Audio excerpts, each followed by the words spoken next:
gorgeous beings out there, and welcome back to the stream. I am Razim, and this is Minecraft with the All the Mods 8 mod pack.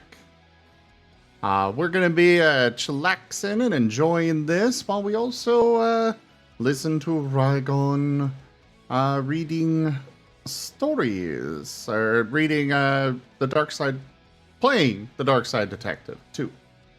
Whatever it is. You know what I mean. Yes, Rygon's soothing voice. It'll be a little intermittent with him doing that, but that's alright. It'll be a good evening. It's always a good evening when you get to spend it with friends.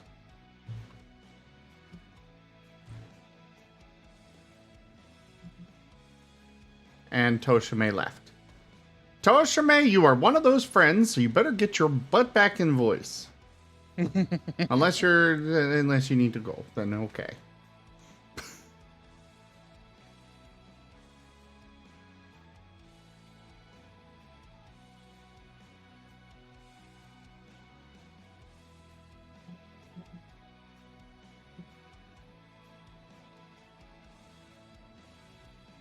You could not speak?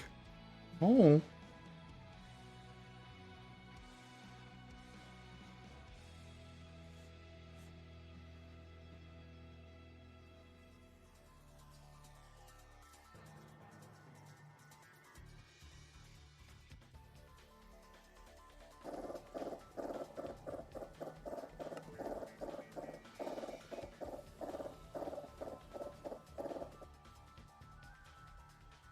You know, I probably should have actually prepared my meal replacement shake before starting the recording.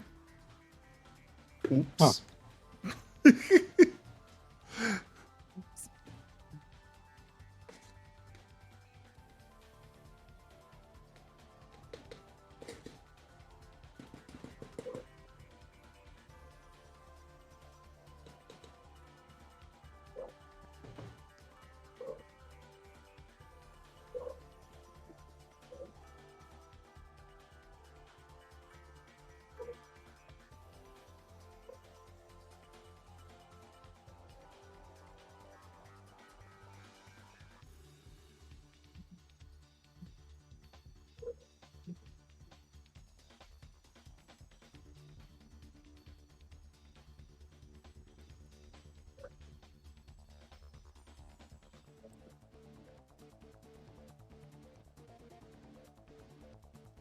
And hello there, Jaffer.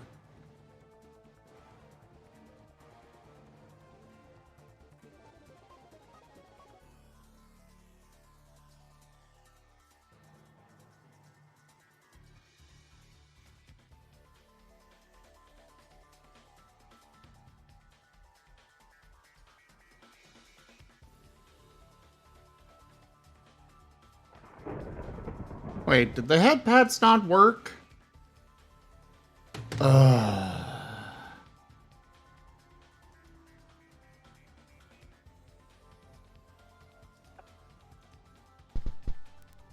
Okay, no, things are working.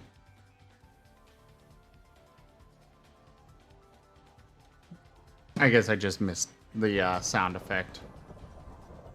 Anyways. Actually, I think it was on that tree. Wherever I was. Right, I got that upgraded or repaired. We're just gonna make it daytime again. And back to searching for bamboo, which has been eluding me for far too long.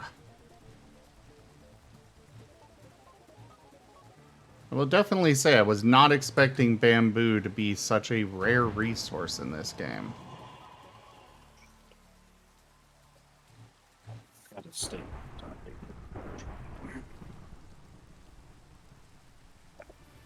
You got what? I forgot to state that me and the client worked on their treatment plan.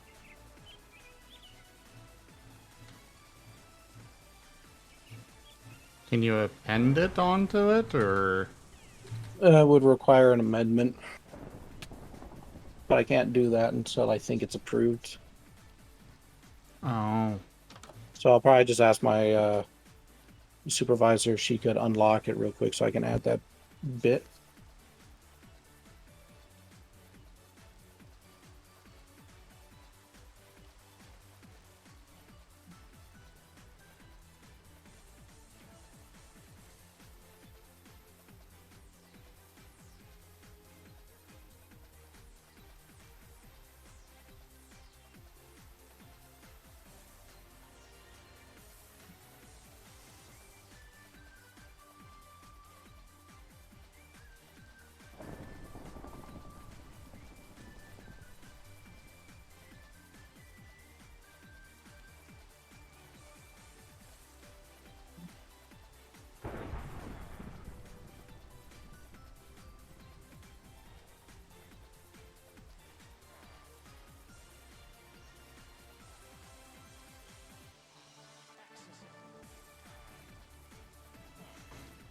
Bamboo jungles in vanilla? Or traveling merchants or buried treasure? Yeah, I know there's a few places that I can get it. It's just a matter of actually finding them. Which so far has not been working in my favor. What the heck is this?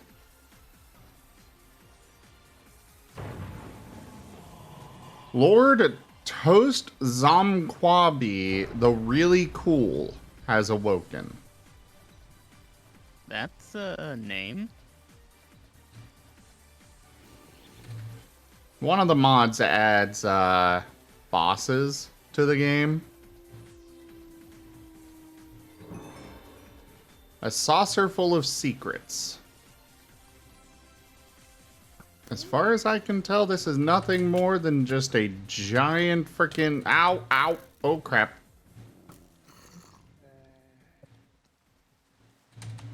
Okay, maybe I won't bother with that. Not at this time.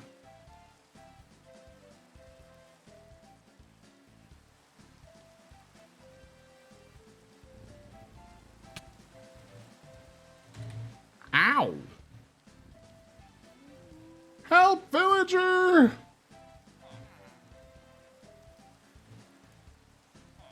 Yeah, you all take care of them. I'm going back to looking for bamboo.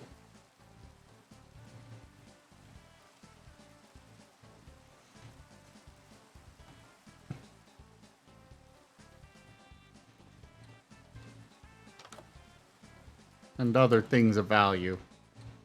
Like this loot chest. Oh, right, that's why it's so quiet.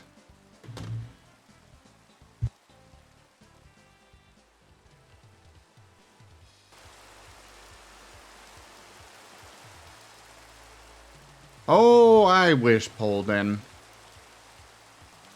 I wish. Alas, it is not to be.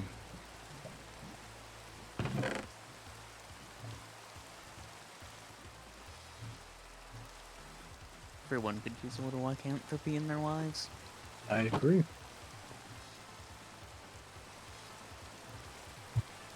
Okay, so that was fine.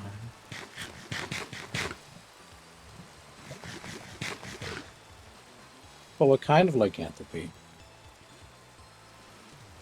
I mean, the classic werewolf kind's always good, but, you know, whatever people like. Yeah, Did you see that Fennec Fox one recently?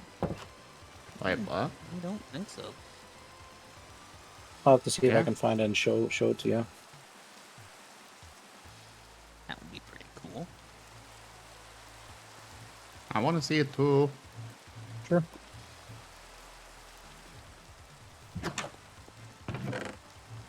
Reveal this secret to me, so I might bask in the TF.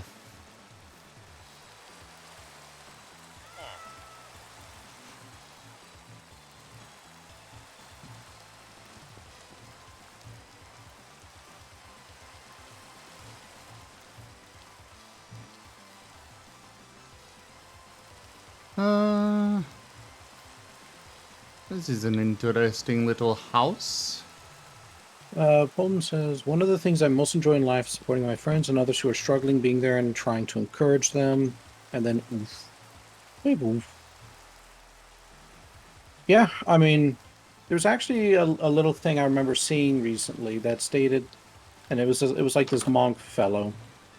He was saying it wasn't important that we become like the best spiritual guides or that we become the best at whatever it is that we do or whatever.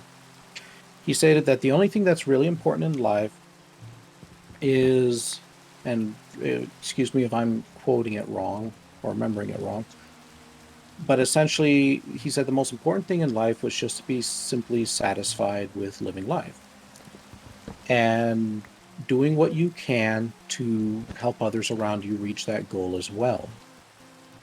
Because he said that if you are able to change your environment to help others who to meet like so that they can be happy and content with their life as well, then yours as a result will also become happy and content. So it was kind of like a cycle. And I kind of thought about that, and it's just like, it is interesting because I think a lot of people very much downplay the effect that their environment, including their social support system, has on their well-being.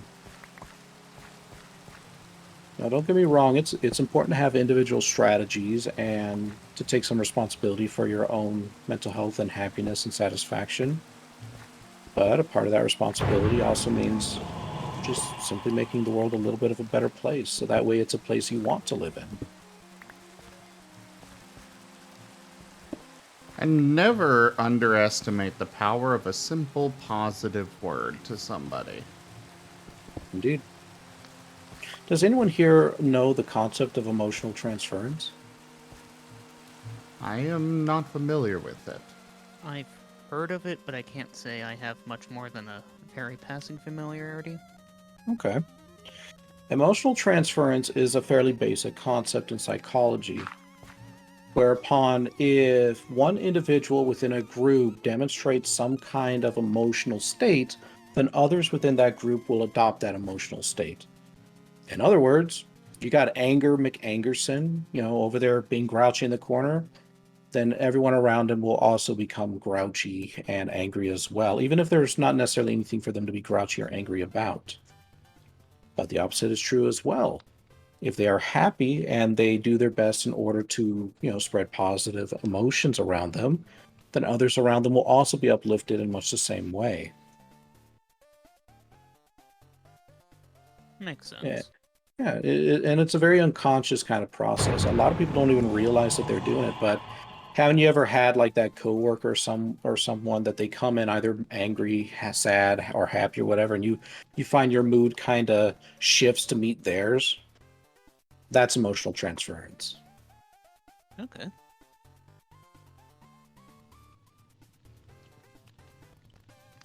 So Yeah, the reason why I bring it- that up is be that center, be that person who others shift to meet. In other words, be happy. People around you will be happy too. Go ahead. Oh, I was just gonna say it's something that I'm quite familiar with myself. I can be in a very happy mood and then it just goes away when somebody's upset. Even if you're not interacting with them, it can impact you. Just being in the same room as somebody can sometimes just bring it down.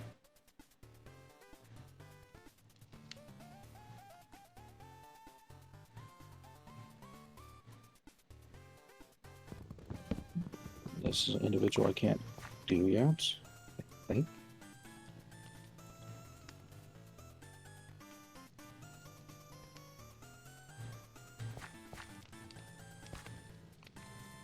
Alright, we're gonna wait for the night to pass. Or at least a little bit. Let's do this. Yes, you may go ahead and throw a glow stick and such. Is what Twitch safe, Polden?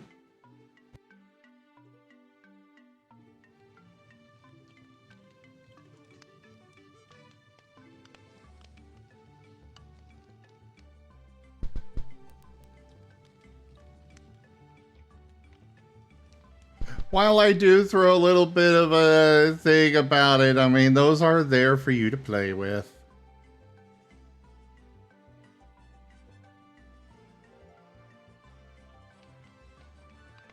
Oh, the Fennec TF.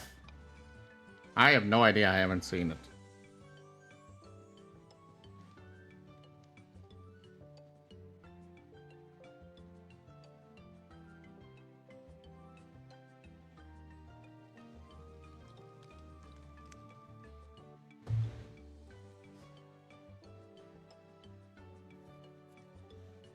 Digging around in the barotrauma files, there's an affliction titled Space Herpes.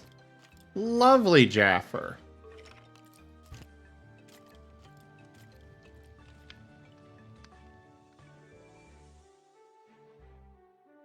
Hello there, Fractal Cat. I mean, if you like TF, you should definitely come by more often. We talk about it a lot.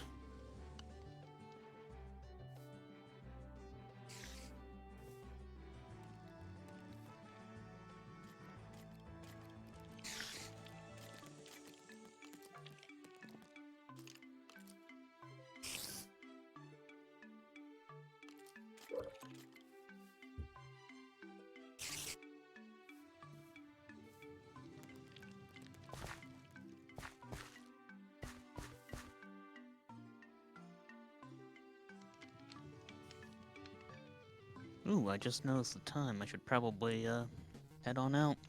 Sure. Thank you for coming by. Yeah, thanks I'm for having me. sorry, but your request to head out has been denied. Oh no. But I'll see you guys later. You as well. Have a good night. You too.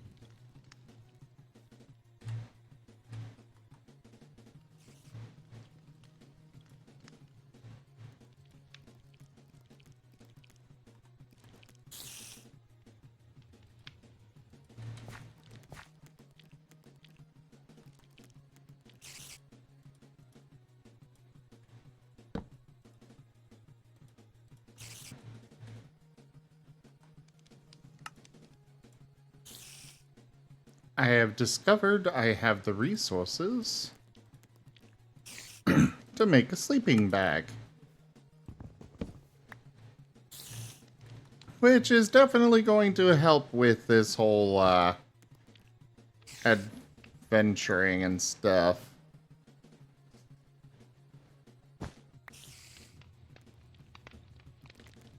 Yeah, you do see it a lot in de-escalation training as well, Wolstein, yeah.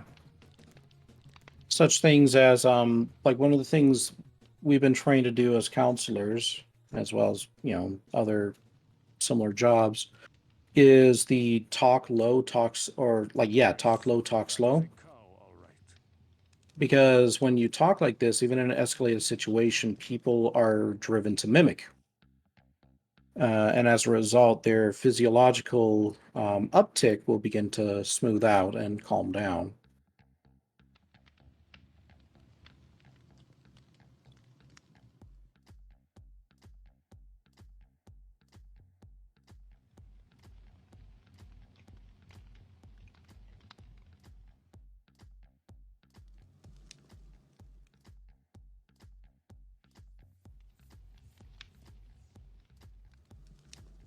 Yes, Polden, you are not excused.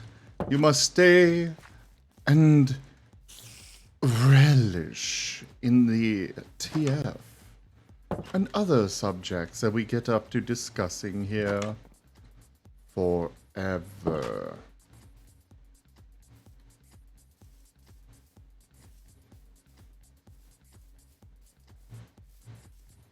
After all, we're TFing all of you into viewers as we speak. Right,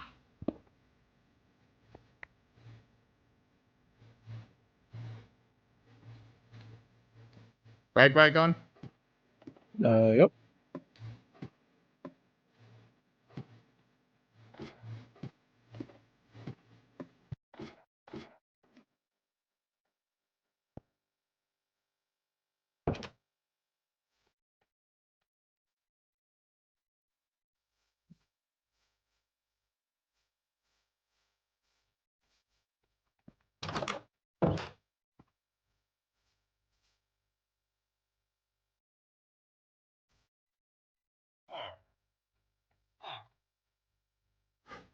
Well, even though you guys aren't actually going to be doing anything when I'm not here, I guess I could at least, uh, dig you a little staircase.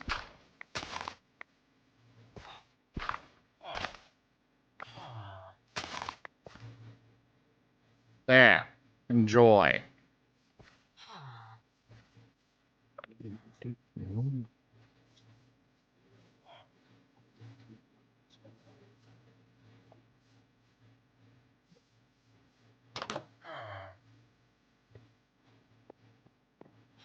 I'm gonna try and finish this up before I pull out Darkest Side Detective. Okay.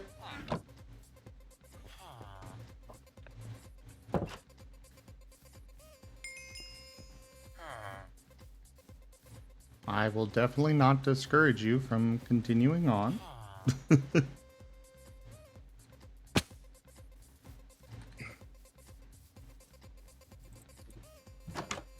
What should you do? Fractal Cat, I have no idea what this is. I am very much new to this mod pack.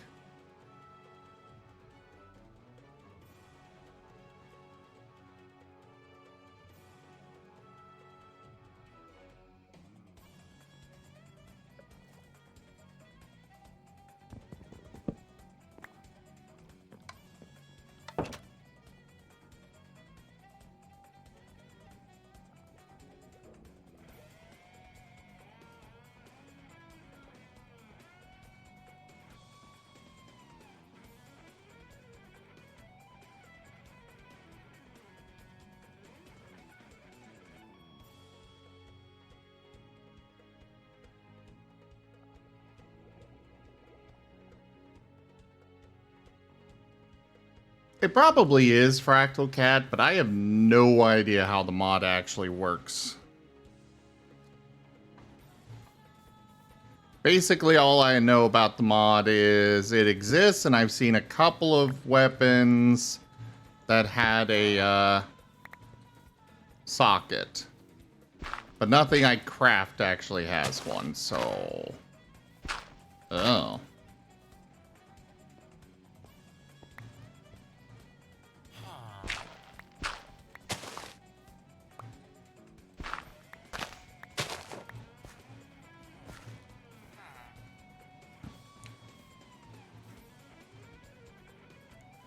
Oh yeah, same here, Polden. So many mods out there. I haven't even touched a teeny tiny fraction of them. And so many mods that have sadly been completely abandoned before I got to really try them out. I can always go back to those mod packs, you know, older versions of Minecraft. But I also don't really want to do that.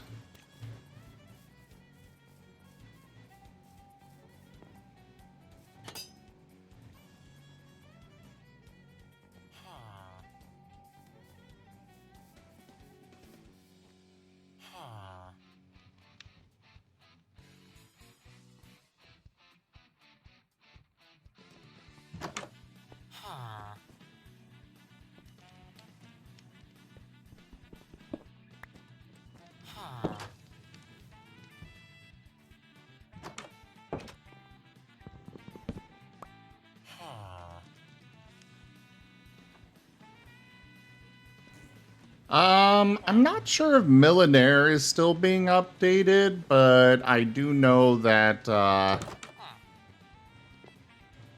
there's now mine colonies, which, from what I've seen, basically do the same thing Millionaire does, but kind of better.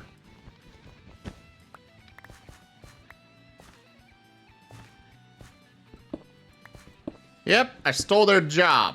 What you gonna do about it? Huh? Punk?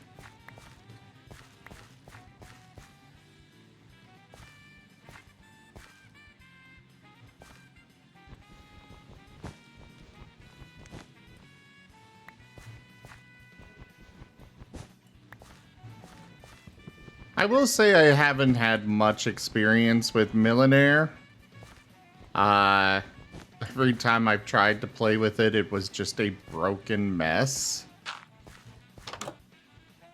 So I just haven't had the opportunity to really mess around with it.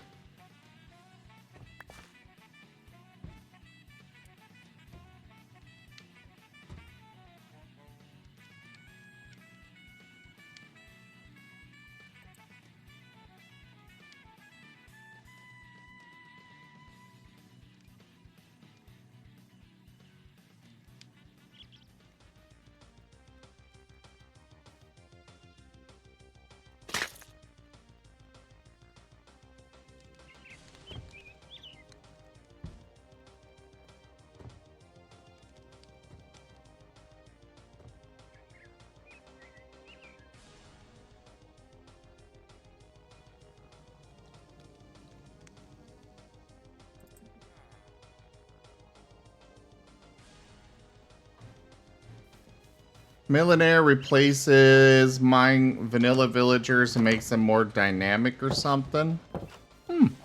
Fair enough. You know, is there an uncrafting table? Oh, there's a facade for an uncrafting table.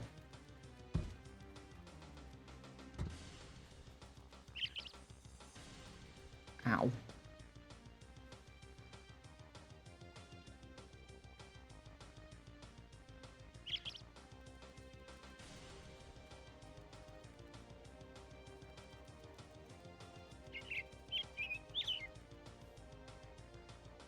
Oh, really, Fractal? That sounds fun.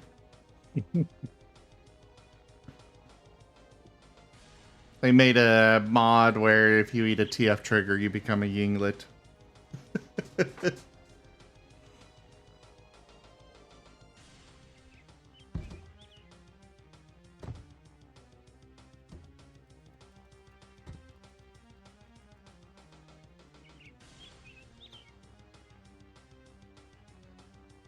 So, unfortunately, it looks like this mod pack does not have an uncrafting option.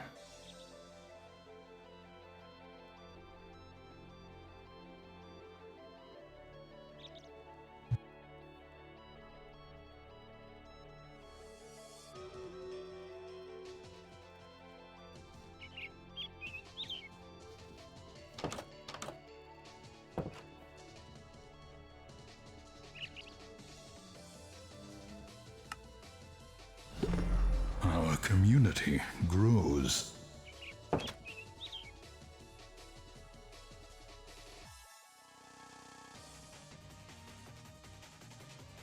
Not familiar with that one either, Fractal. And Little Tuna, thank you very much for that follow, and welcome. Unless it is supposed to be Little Tuna. Either way, welcome.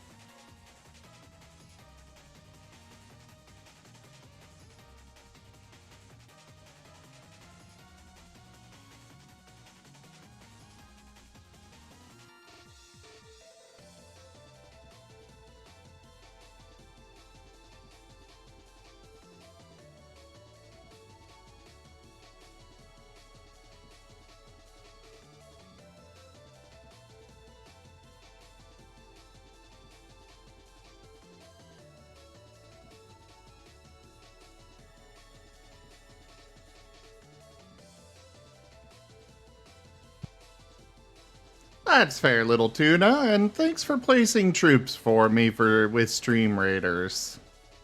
Yeah, I've been running Stream Raiders for years.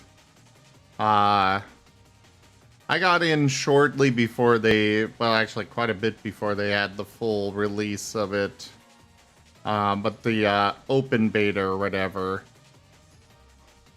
I've been doing this so long, I've got like 4 or 5 copies of some of the units.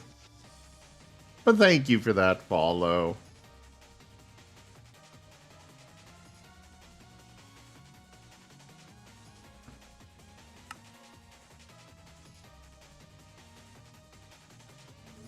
Oh yeah, it's a fun little thing.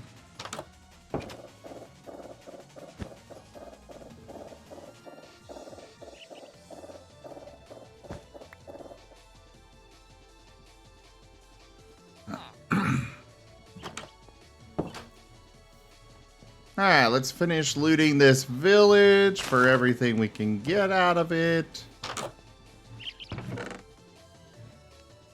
And then we'll move on to the next location.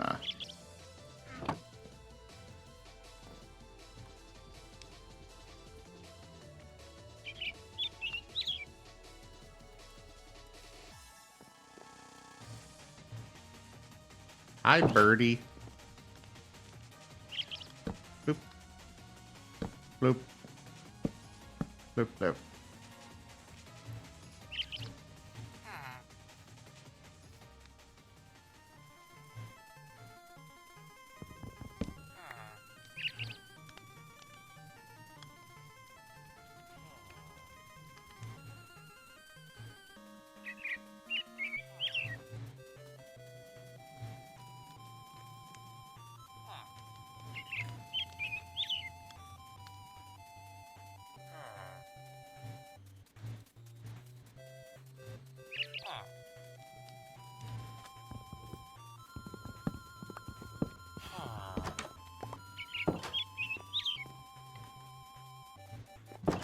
Alright, throw these in here.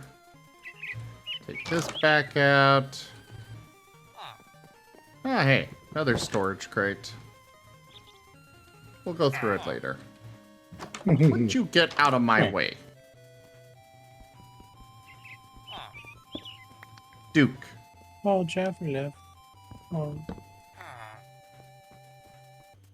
Aww. Ah, yes, it is a Robin, Polden. And now you're a Robin too, Polden.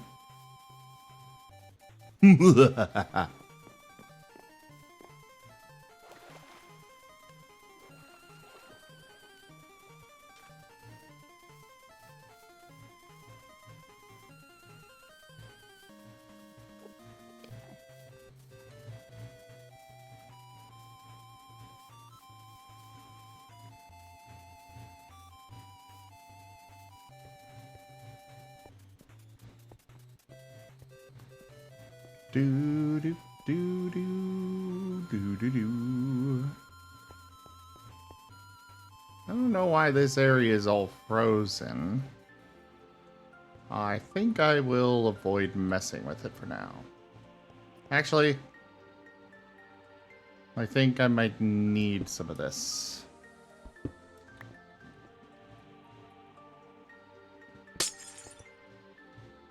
Oh. Ooh, emeralds. Okay, well, let me drop a waypoint.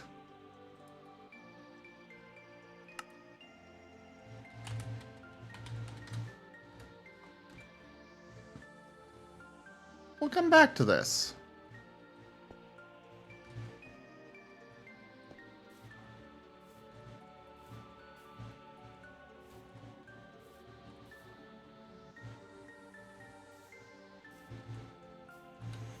Yes, Bolden. Cheap, cheap.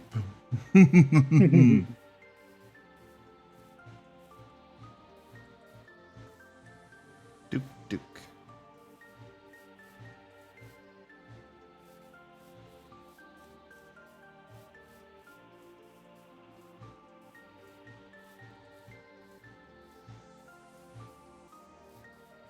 Oh, yeah, we are definitely not going up there again. Duke. Oh, but there's a village over here. Looks like a mine colony's village. One of those abandoned ones. Yeah, that's exactly what it is. Which means no loot.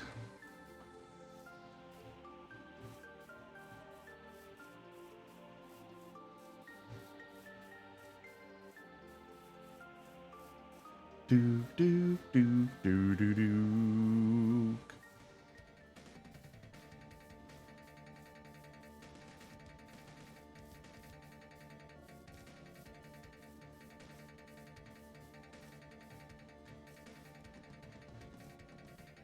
Yeah, they apparently made some kind of like quicksand-ish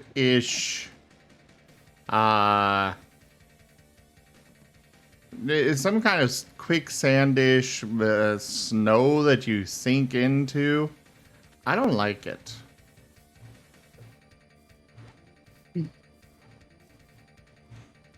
You made a few new updates to the Dawn?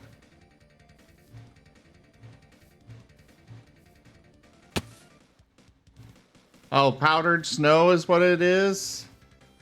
You can walk on it with leather boots or pick it up with a bucket. That is good to know. I definitely was not wearing leather boots when I was trying to get through it and nearly died to it. What kind of updates did you make to it, Jaffer? Is it really ready for tomorrow, or...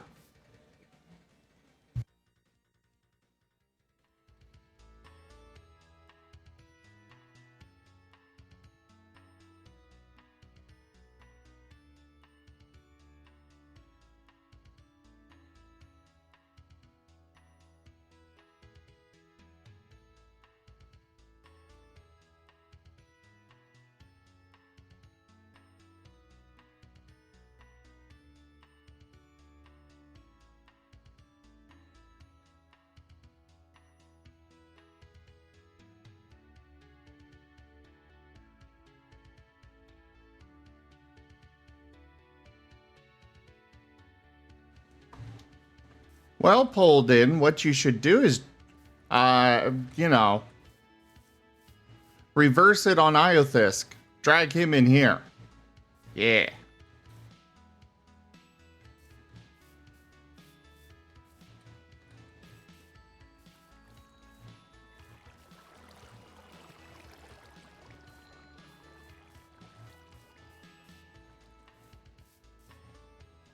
Oh, nice. What about what about my cabin, Jaffer? Did you get that added?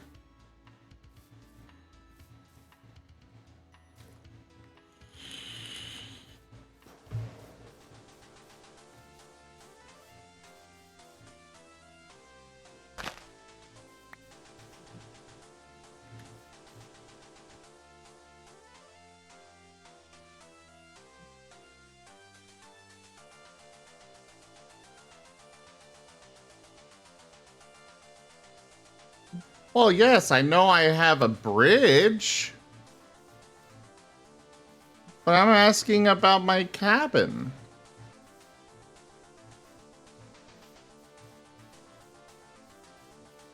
It is unhealthy to sleep and work in the same place. In the same room. Hi, Karma.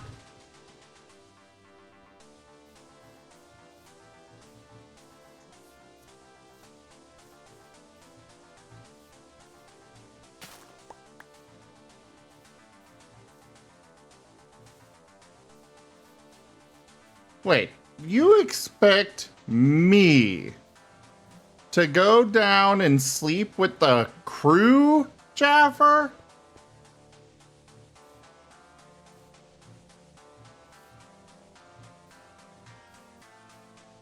Rygon, can you believe this guy? What's going on? Jaffer, he wants me to go sleep with the crew. Ah, you.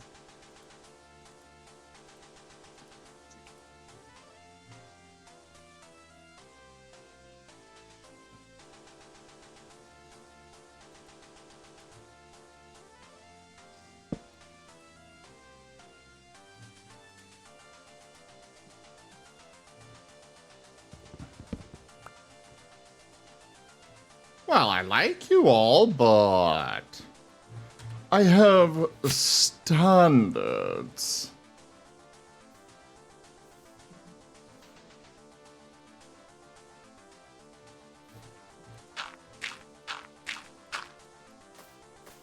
Joke.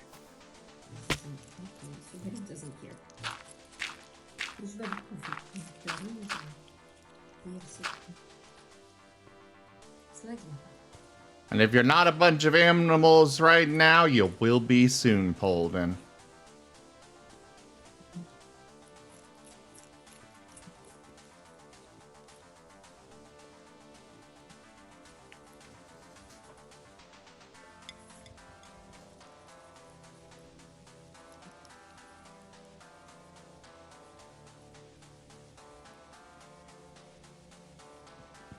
And why do kids do it in school? What do the kids do in school? Yes, let's do this. Fine, Jaffer.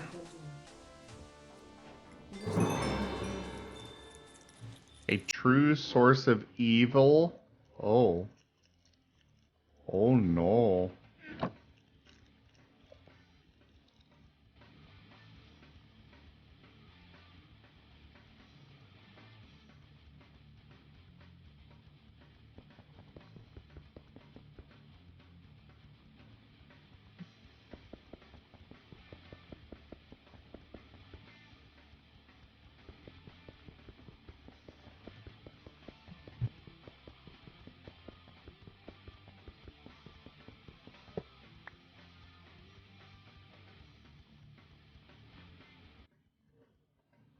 All right, Holden, sleep well.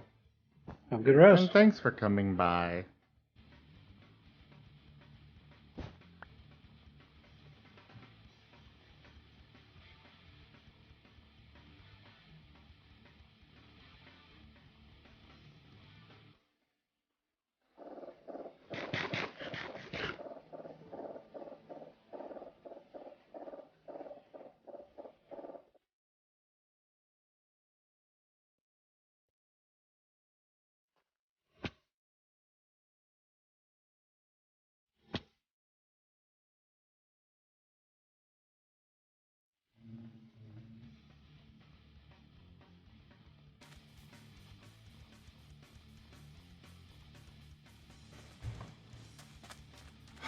No, Jaffer. I will live without having my cabin.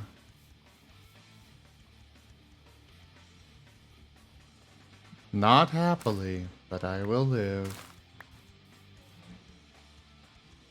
Rutabaga. Rutabaga. You're the one. You make everything lots of fun. Rutabaga. Rutabaga. You're the one.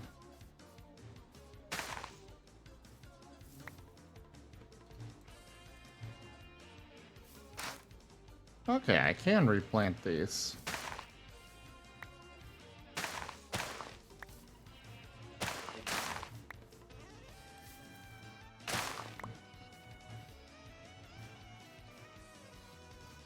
Oh, right, Menril. Do believe that this is something that I will need later.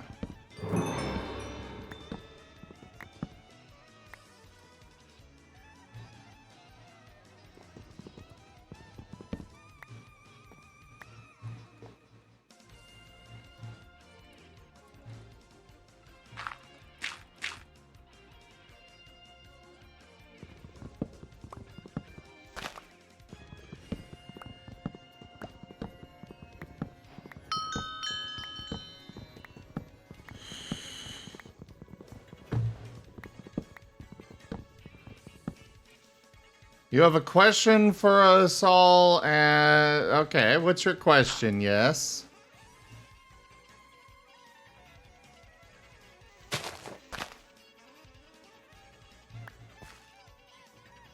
Jaffer, I'm not getting my cabin.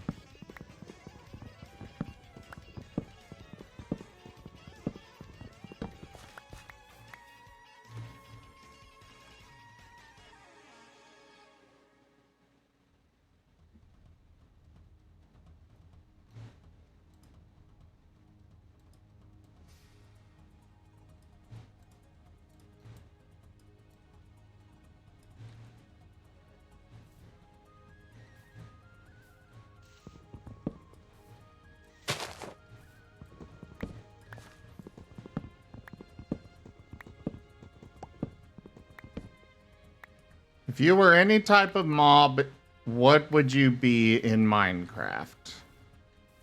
Are we talking only vanilla mobs?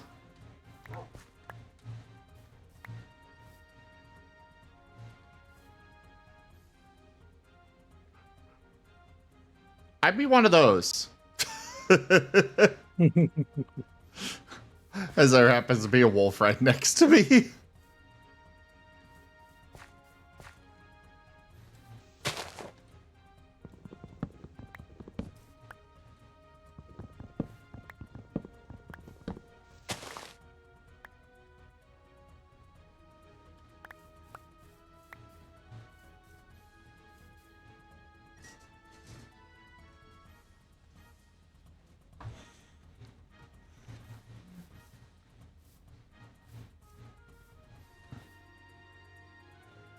Yeah, we would have to limit it to vanilla because there are a lot of mods out there, and technically you all could mod in whatever you want, and thus that would defeat the purpose of this being a, you know, what would you be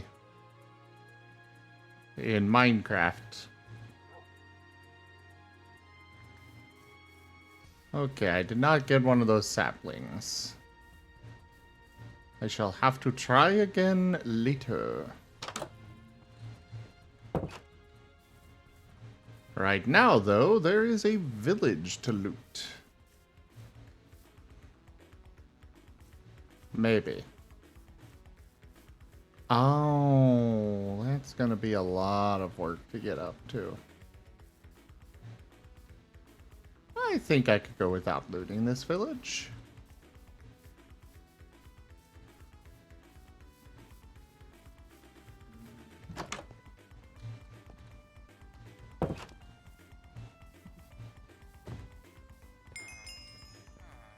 Or at least that part up there.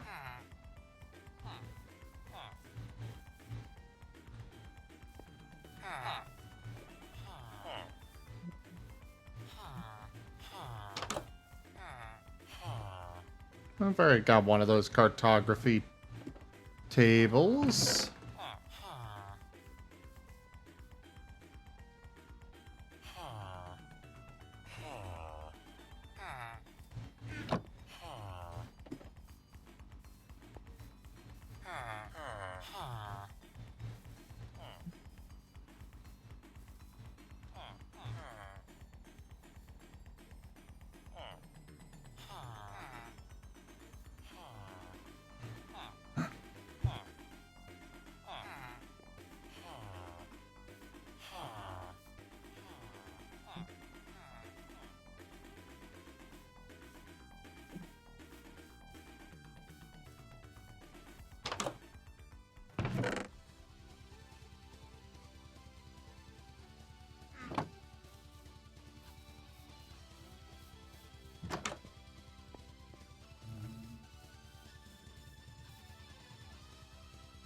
Looty looty, stealing the things.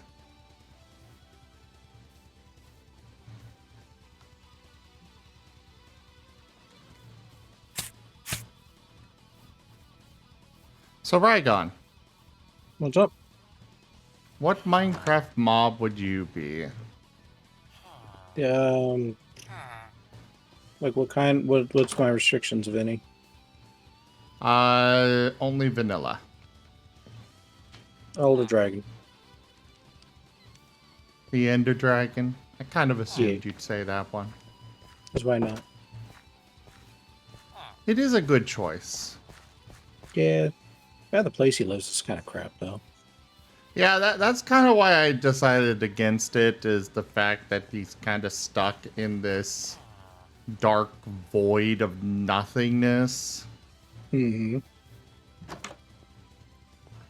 But wolves don't get bothered by the local wildlife or the creepers or such, and they get to explore the giant world.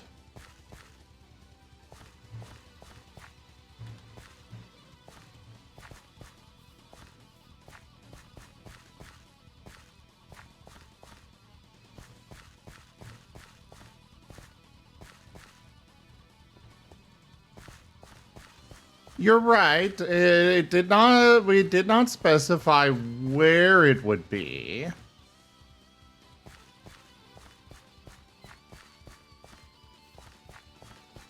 But my point still stands.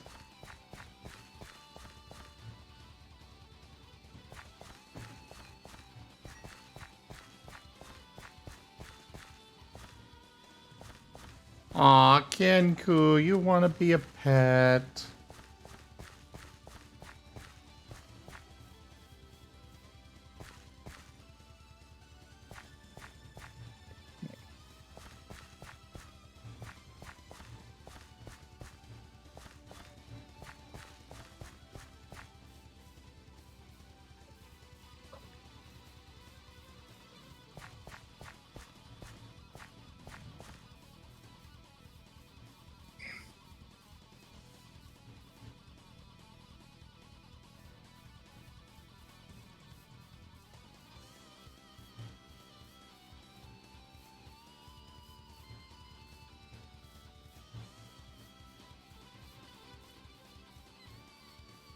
Yeah, that's fair, Kenku. I can't argue with that.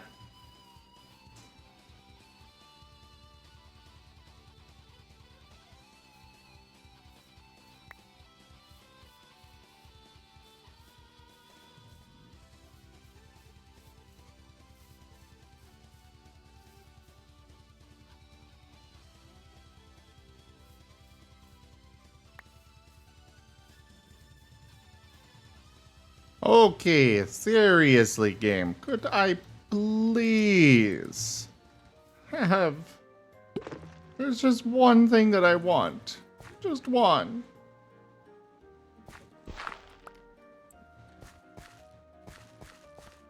Can I please have it? Can I please have bamboo? No. I swear I need to add a card for people to give me stuff. Just for situations like this.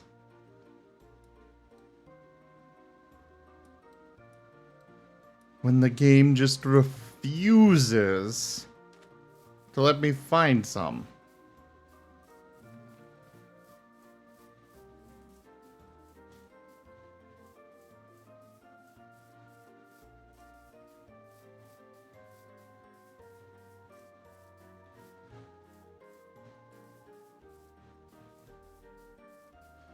And then I add that card, and it winds up being the most destroyed card of all. Jaffer, don't worry about it. I was kidding. I'm okay without a cabin.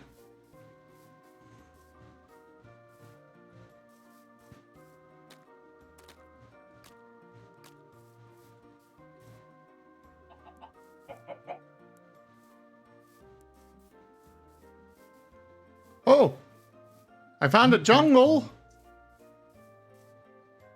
I think.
Okay, it looks like I did not, in fact, find a jungle.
Hey, anybody want some fluffy hot dogs? Or I guess fluffy corn dogs would probably be better.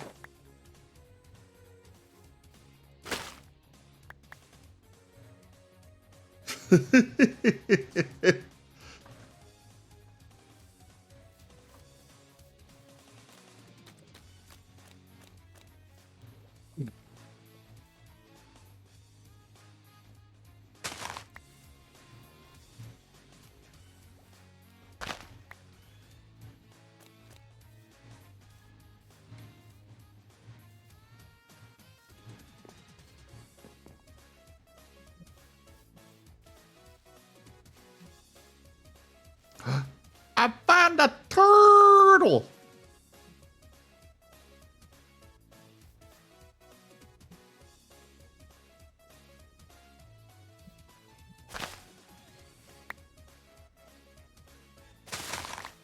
Oh, moss is part of, Minecraft itself now? I wonder what this is useful for.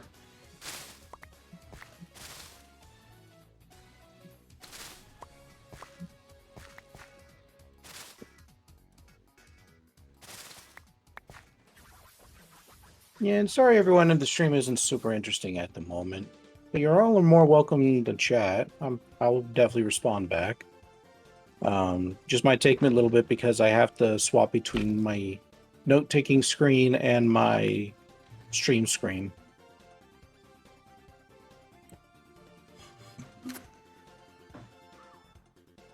Alright, I got what I needed here. I'm gonna run Stream Raiders, step away, wash out my, or rinse out my shake bottle. And I'll be right back.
And I have returned to regale you all with more entertainment. Oh, you never have much to talk about, Corbin? Oh, that's all right. Well, let me ask you all a question then. On a scale from 1 to 10, how much pain would you be willing to go through in order to TF into what you want to be the most? Yeah, with 1 obviously being no pain at all, and 10 being excruciating, I want to die pain.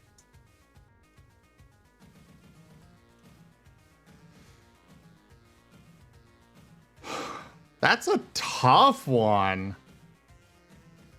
Now, I'm assuming that once the TF is done, the pain will fade. Yes? Yes. Then 10. Okay. Would you still do it if the TF was slow, though? Yes. So, even if it took it a month to complete? Well, like you said, it's whatever I want. Mm-hmm. And, well, I kind of live in pain anyways every day. And part of the TF would definitely be, for what I would want, would definitely involve no more pain. Sure. So for me, it's a kind of a get it out of the way all at once and not have to deal with it the rest of my life. In addition to getting to be whatever creature I want to be. Yeah, I would go through anything for that.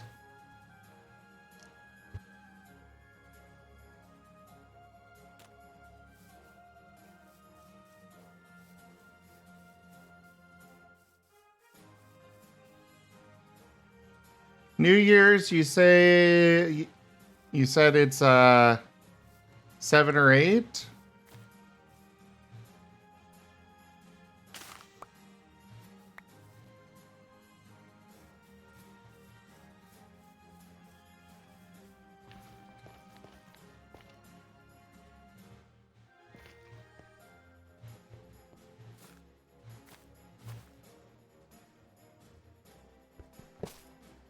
What about you, Rygon? What do you think? No. Oh, You can't pull say that my on answer. me. I'll say my answer, but what do you think? I'm curious. For what you'd go through? Mm-hmm. I have no idea.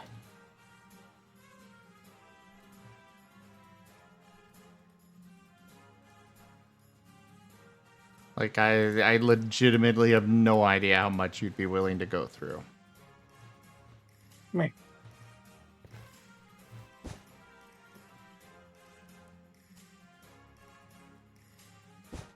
I've I'd been probably in say- periods.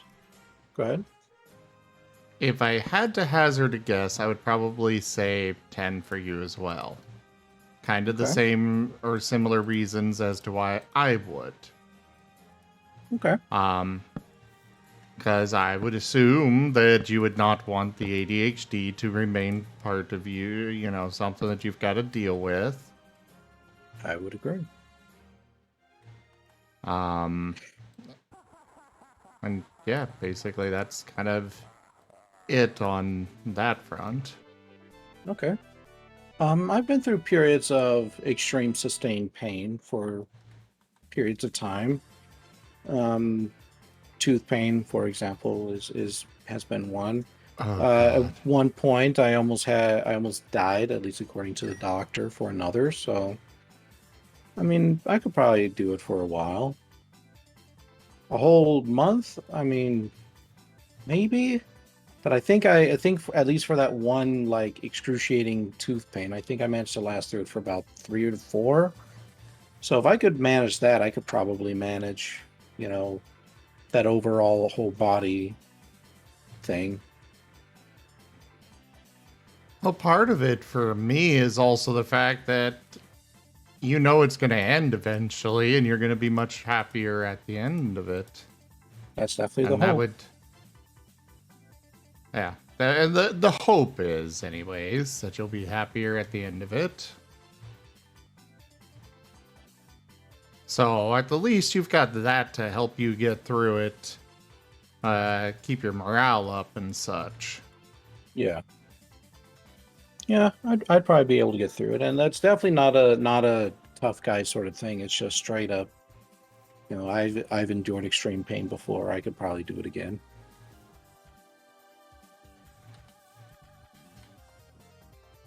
I didn't think you were trying to be a tough guy with it. It's just a simple fact. You've been through it, and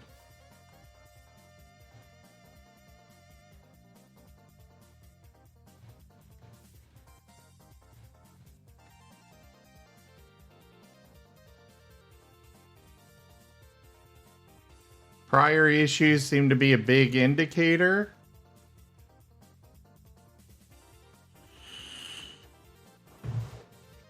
What do you mean by that, New Year's? Duke.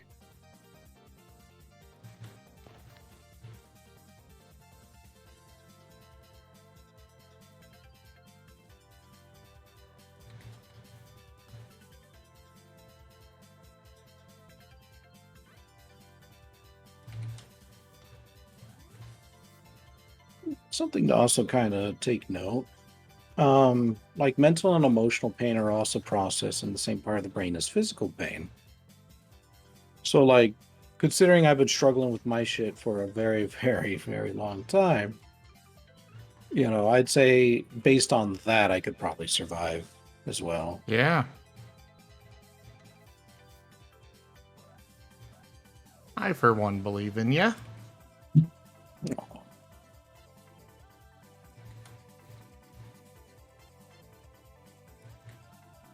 You have more potential to gain if you're not in the best shape to begin with.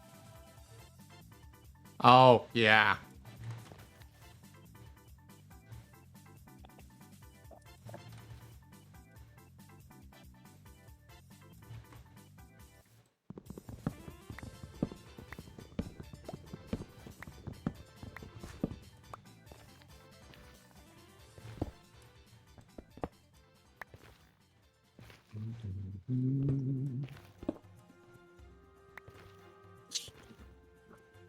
Oh, 3 of those notes on Monday I can't turn in because their whole new check-in system sucks.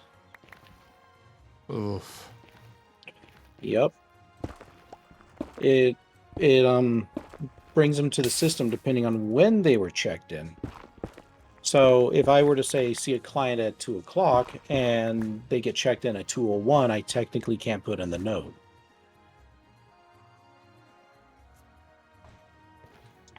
Wait, what?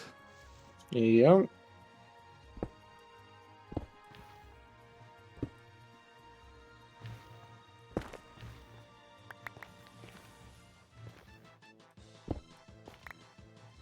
Just because they were seen at... Like, do you have to go in and be like, okay, I saw them at 2:01 then? No, I have to wait until we can correct them to the proper time. Ah. And I'm not sure how to change their status thing. I know there's a way to do it. I just don't remember how, so I'll have to talk to our secretary and just try to remember what the process was. If I can at least change their check-in time, that'll help on my side of things, because then I could just do that instead of having to email or bother people about it. But if not, then admin is going to be receiving a lot of emails from me saying, hey, can you please reduce the time of these individuals so I can put in their note.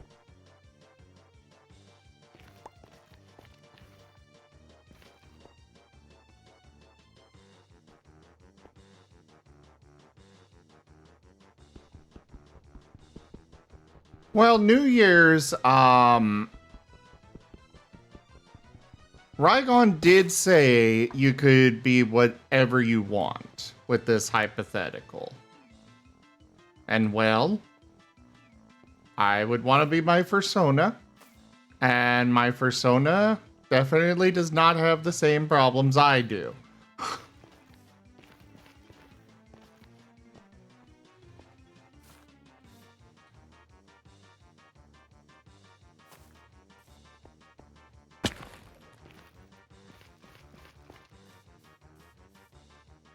So for me, I consider that kind of part of the whole shebang. Yeah.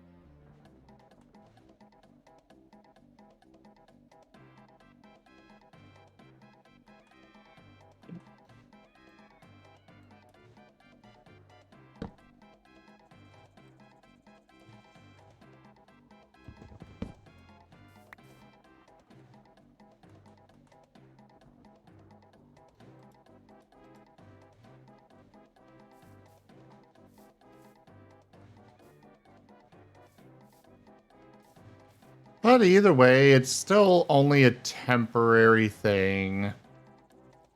And then you get to be your persona and such. Honestly, even if the mental and physical problems weren't gone, I'd still probably be willing to put up with a lot.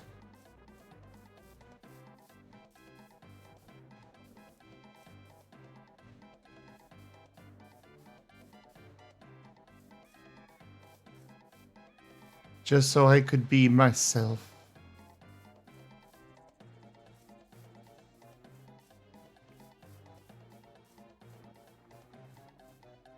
Man.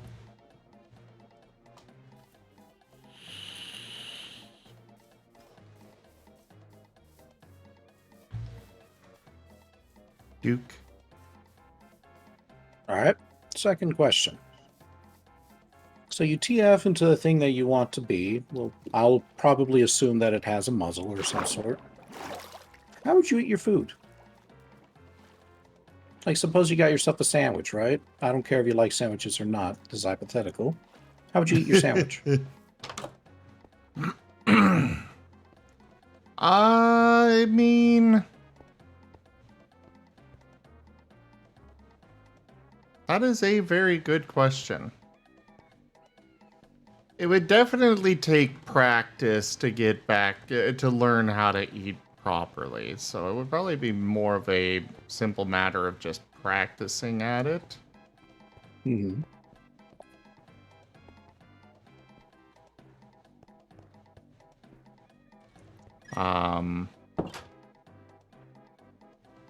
Yeah, just literally just practice at it. I don't think I do, you know, the dog thing and just put it on a plate in front of me and lean down and chomp, chomp, chomp. I think I would probably try and figure out how to eat in a somewhat more dignified manner. Well, do you think that manner exists, though? I mean, Well- animals aren't exactly known for chewing. True.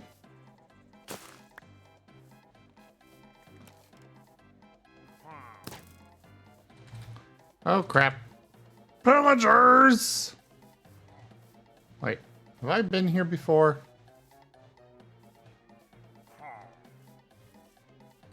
Yes, I let's think do I've this. been- Introduces an interesting question or an interesting answer. We make everything into a smoothie.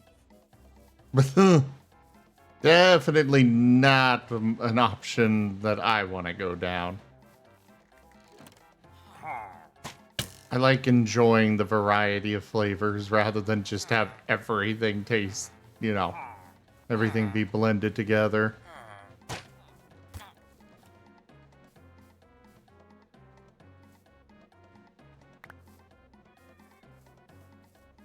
I think at the start I would go the route of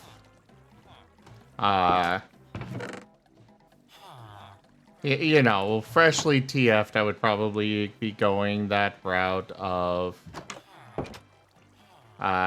just kind of throw it on a plate in front of me and eat it that way. But even if I don't necessarily chew the food, still, It would just be a matter of figuring out how it would work best for me. But for that matter, just learning to talk again would be or learning how to talk with the muzzle would be a learning experience. Mm-hmm. Oh, yeah. One thing I could imagine is, you know how we have specialized utensils to help us with our food, right? For the cutting up, the grabbing, etc., etc. Well, I can imagine for muzzled folk, their utensils might look a little bit different. Not to say that your typical knives, forks, whatever doesn't exist, but rather, I could definitely imagine that they would have something known as like a point stick, where they could use it to, spear a piece of food and then they could bring it over into their mouth. And since a lot of them are incapable of just like straight up chewing, most of these foods would be designed to be savory. So, like, for example, meat with gravy on it. And they would just allow that to just kind of be awashed in their mouth for a little bit so they can enjoy the flavors before they swallow. And having something like a point stick would be the most efficient way to do that.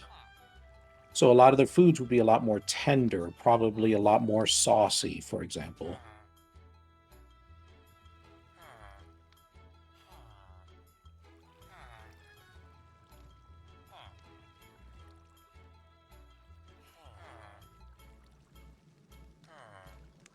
You know, I like that idea.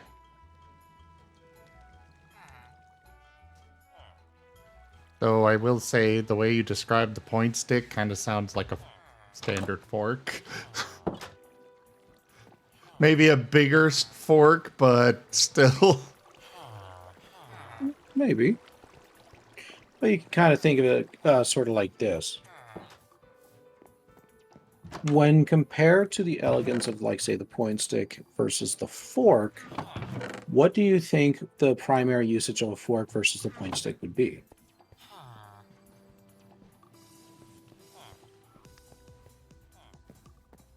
Well, I guess the fork is primarily us pulling it off, and from the way you described it, it does kind of sound like the primary purpose of the point stick would be kind of holding the food in the mouth. Mm-hmm. Yeah, that's not to say the fork wouldn't be utilized, but it would probably be used more as like to hold the food so that way it could be torn off or what have you. The point stick allows for a minimum of utensil to be in the mouth so that way a maximum of the food and flavor can be experienced.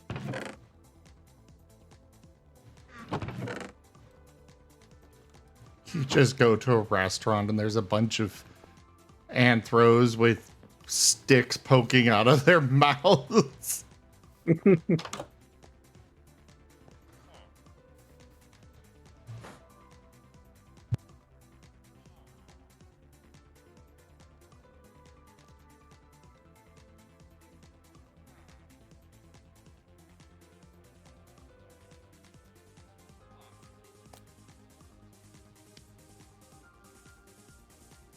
Yeah, that's just an interesting idea. I remember actually one thing when I was back in my PCA days, the Poke Combat Academy. I actually remember seeing a small comic where an anthropomorphic Pokemon, I think it was like an Absol or something, had a sandwich and actually bit into it and chewed. And I remember seeing that, and I was so happy because it meant that, they could properly eat food. I was a young kid, so, the thought was one of those kind of thoughts where I was conflicted.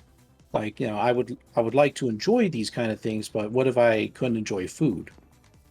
And seeing that comic, as however it was, uh, helped to kind of break that argument. It's like, oh yeah, they can chew food, they can eat. And it's like, oh yes, that's awesome.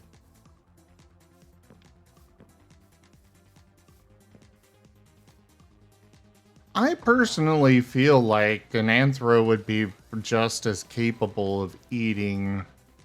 I feel like animals in general are capable of eating like we do. Just because they don't doesn't necessarily mean that they're not capable of it.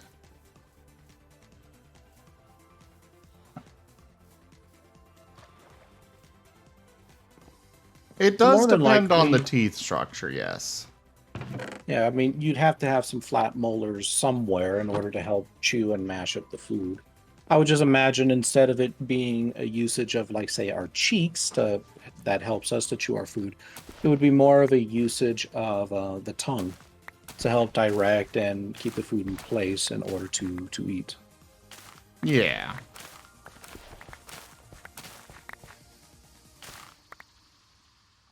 It is definitely a good point, because they don't really have the cheeks like we do.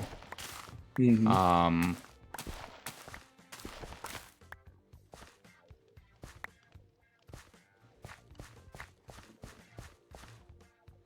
You are Probably cor- also. Go ahead. You are correct, New Year's, that a lot of animals do only have one or the other, grind or tear. At least in my position as a marten, they have both. Mm-hmm. Most omnivore, as far as I'm aware, all omnivores have that ability. Plus, when we're actually taking a look at the anthropomorphic structure, more than likely the muzzle wouldn't be just a straight animal muzzle. It would be some kind of a combination. So while it Oh would yeah. look like a muzzle, it would probably be far more flexible and directatory than a normal animal mouth. Well, to be fair, also, a lot of animals do have the capability of showing a lot of expression through their muzzles, through their equivalent of lips. Like a dog raising them to growl and such, and snarl and such. Oh yeah, I'm talking about the bone structure though, the actual workings of the tendons and the mouth itself. Oh, yeah. Like, for example, instead of it just being a straight up and down snapping, you might see something like the lower jaw being able to move back and forth, uh, giving themselves like that upper bite or underbite sort of a thing. It would be subtle, but something like that might be able to help give them the motion for chewing that would help to alleviate much of the issues that we're kind of seeing. Yeah.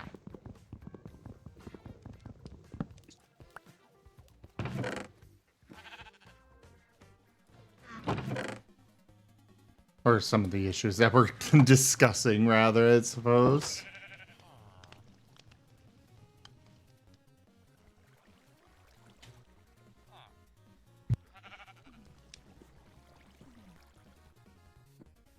Joke.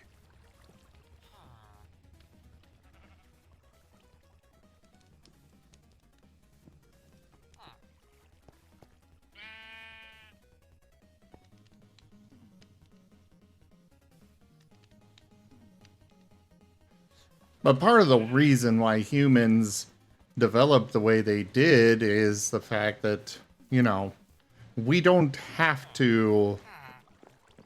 For animals, they eat for survival. They don't eat Hmm. for pleasure or such. So they don't have need for enjoying the food. But you still do see some animal, especially pets in particular, like a lot of the time with there's several Martin videos where where like Buddy will be sitting there clawing at it and then clawing at a fruit or something, a berry or strawberry, whatever, and then licking the flesh from it off of his claws, and just enjoying it that way. Which would certainly be an interesting way to eat by itself. Good night, Senshu. Thanks for coming by. Yep. Have yourself a good evening and a good night.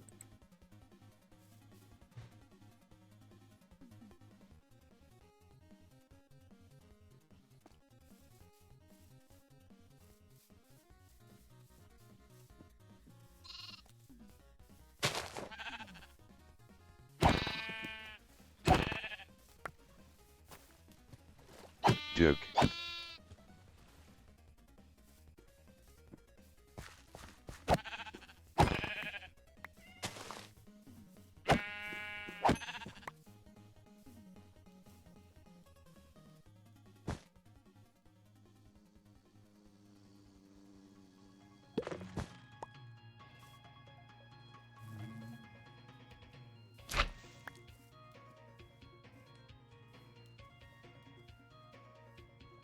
Oh yeah, you are very correct, Wostein. Taste is, not necessarily something that's the same. And it's a very basic thing.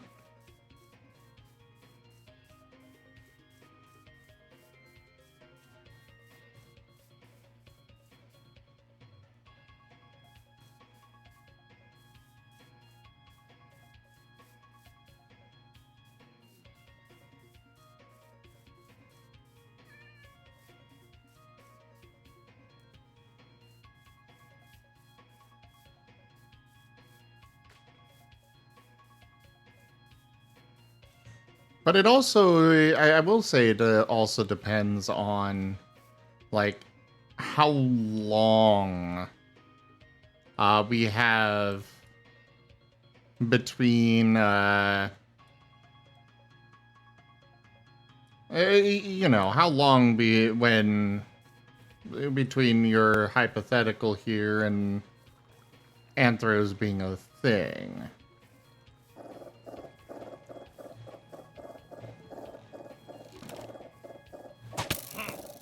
Because, like, they would, I would see anthros developing their own, I would see anthros developing into an omnivore, or be kind of predispositioned towards becoming omnivores. Mm-hmm. I could see the herbivores staying, they could probably stay herbivores, but especially carnivores, they'd probably lean towards becoming omnivores as a whole and evolving into that direction.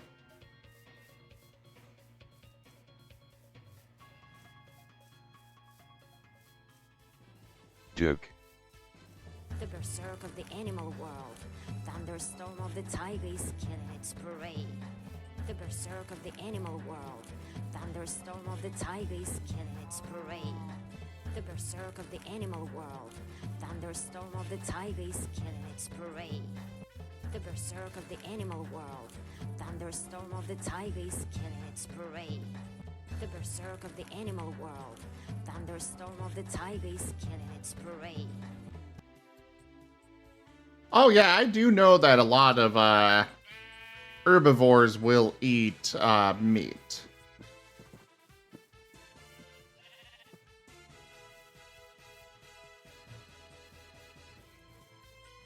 And it's the same for carnivores, where they may prefer meat, but they will occasionally eat, like, berries and such. So it always bugs me when I see these, these information articles, or whatever you want to call them, that are like, Martins are carnivores. I'm like, no, they're not. They're omnivores.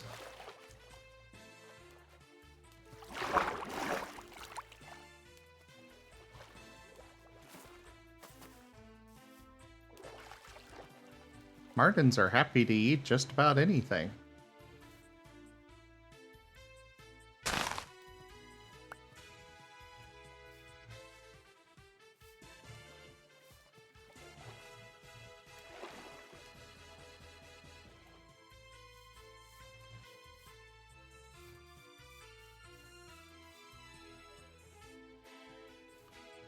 Well, I found a biome that is just a massive field of roses.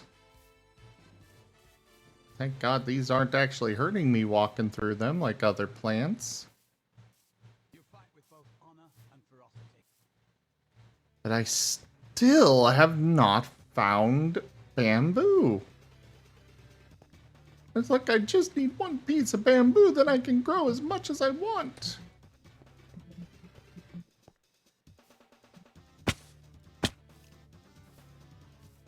Why must you be so cruel to me, game?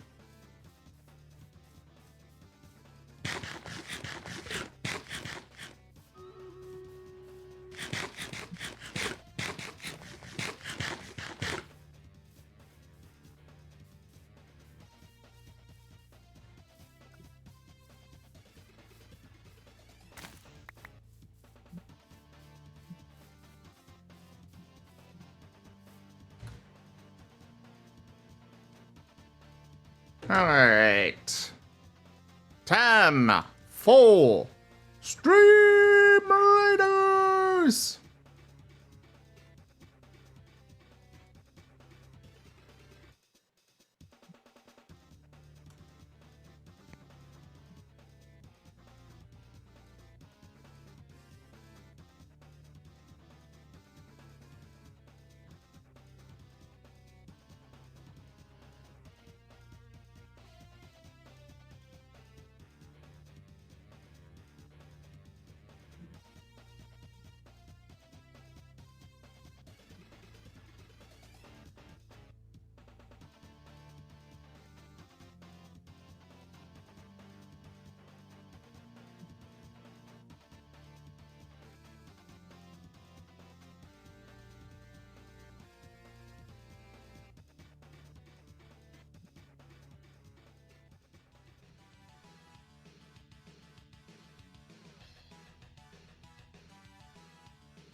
Yo, yo, yo, what up, Wolf Mage?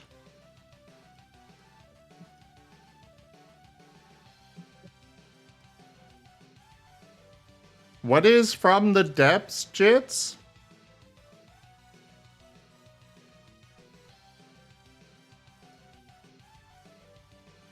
You hate homework? What, is the game assigning you actual homework or something?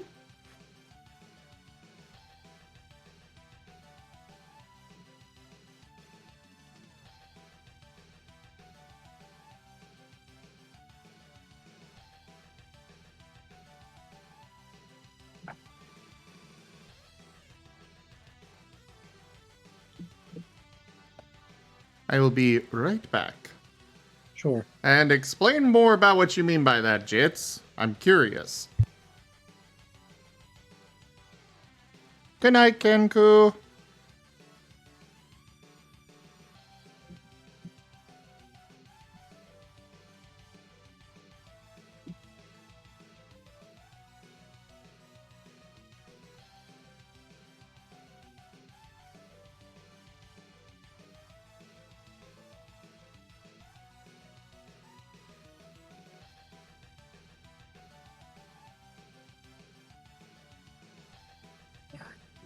And I'll be right back as well.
Alright, I am back. Dirk, dirk. Hello there, Toxic. It's great to see you. How are ya? Alright, you make ships and also build all their components, similar to Avorion or StarQuest.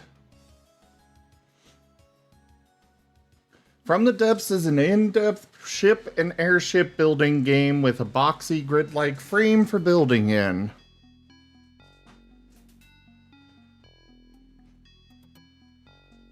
Good night, Wolf Mage.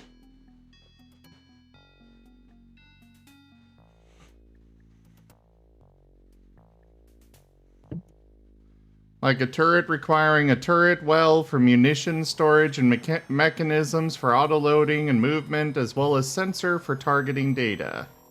If going into autonomous guns. And then you have to learn how to make guns.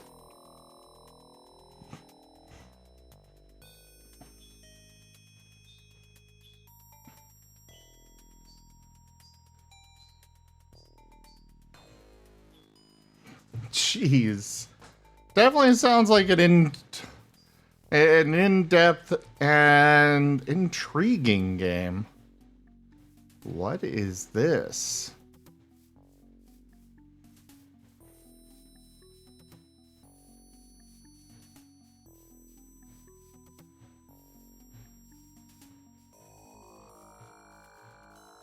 Man. What have I stumbled across? There's a freaking airship.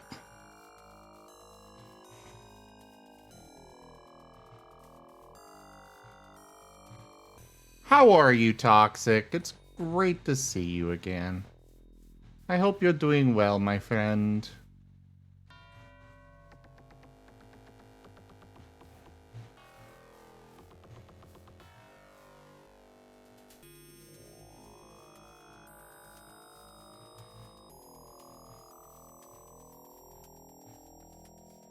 Wow, that thing is high up there. Oh god, hi, creeper.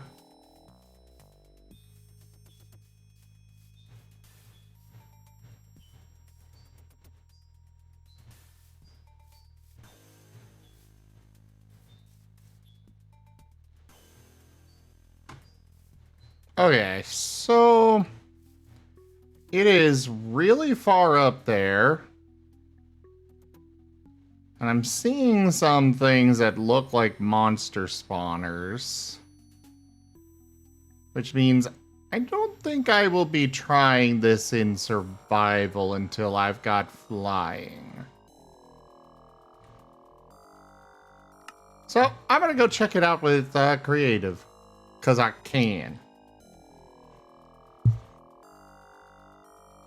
Oh, I'm doing okay. I'm sorry to hear you're feeling sick, though, Toxic.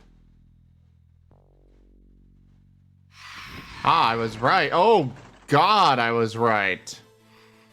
What the hell? Are these, like, skeletons riding on phantoms?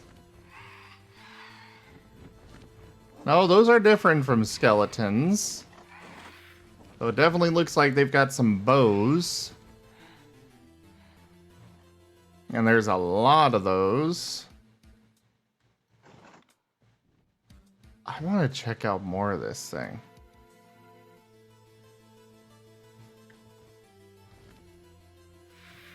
Holy crap, even more spawners. Some shroom lights. A lot of shroom lights.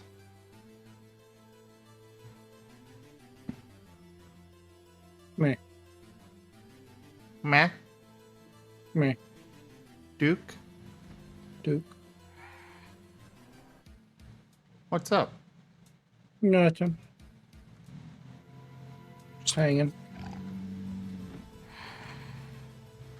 Chilling like a villain. Yeah. Getting through Tuesday's notes. We've got about 6 more to go. Hey, you're getting through them. I told you you could. Yeah. Hmm.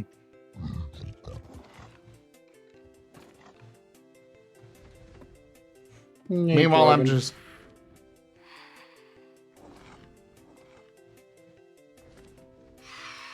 Meanwhile, I'm just exploring this, airship.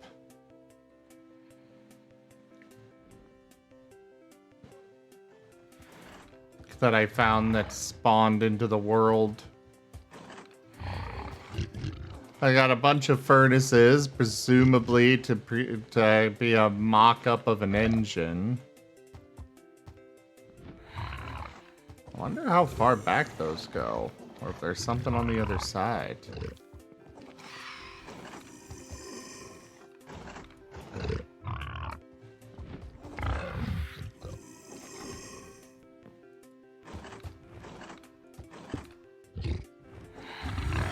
Oh, there's shroom lights? That's all?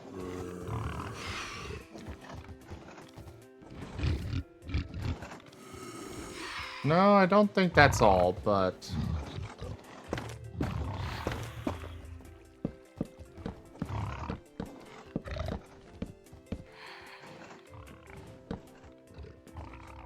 Oh, maybe it is. Okay.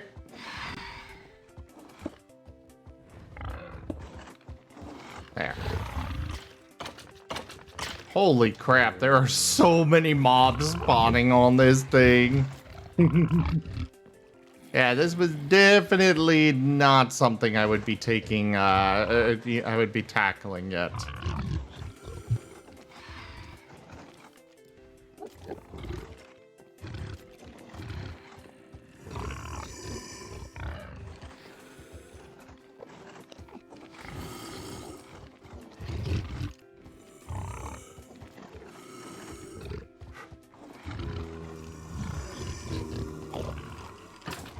Well, there's nothing much to the bottom, it looks like. Croa Dotir, the rejected. Oh.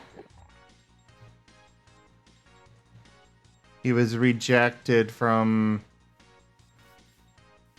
He was rejected for his dates a few too many times, and now he's gone... evil. Oh no. Oh, I got a Centennial trophy? Oh, Oh, trash no. that. What? Oh no. What is he? Oh no. I don't know. Everything. It's probably Corbin's fault.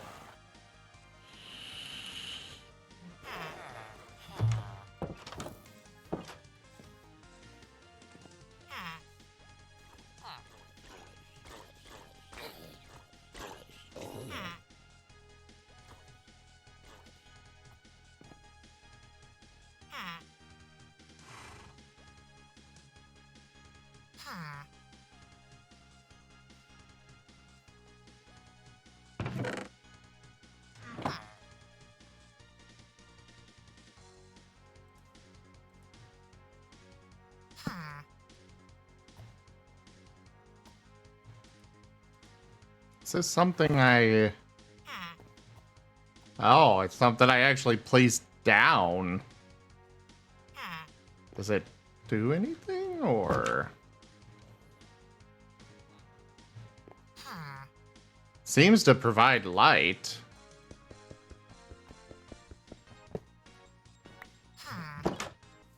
But cool.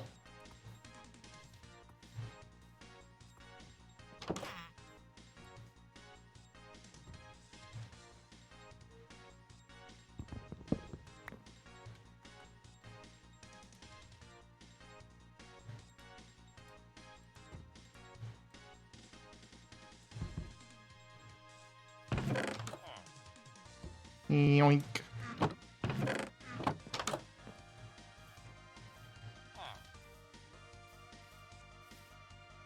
I think it might be worthwhile to go back to my base.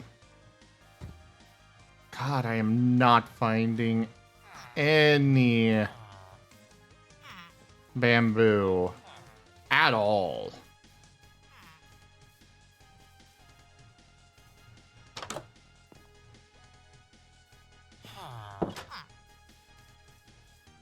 I wonder if this mod pack has a biome finder thing.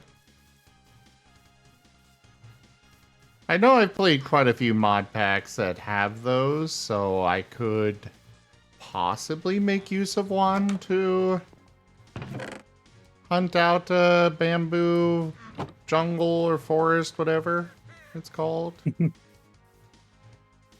I just need bamboo.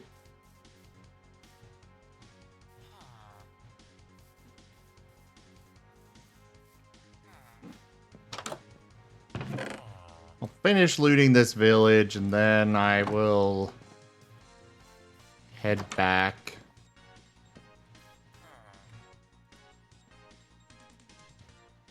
Actually,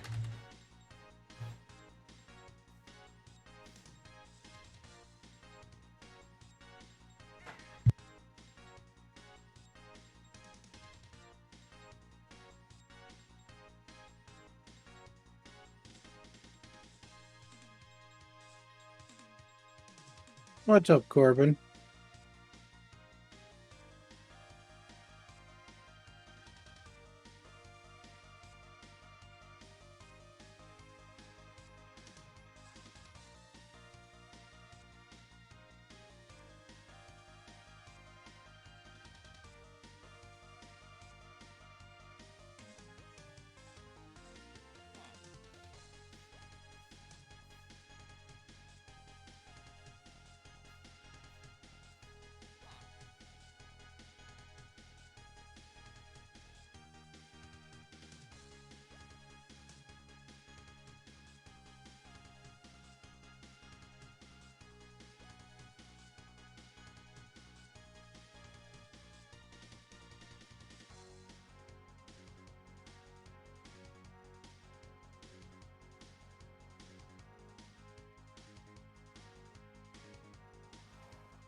that shouldn't be too hard to craft. Bamboo.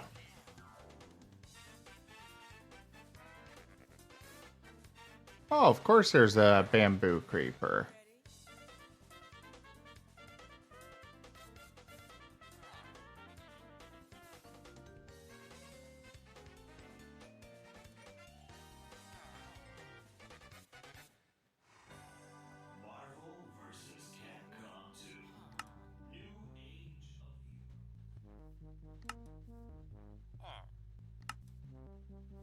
I guess I could set up an alchemistry set.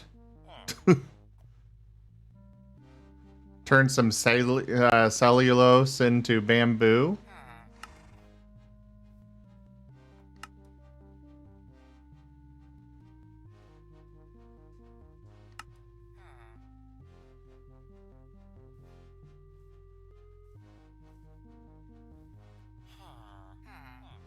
Okay, the bamboo creeper might be the creepiest version of the creeper I've seen.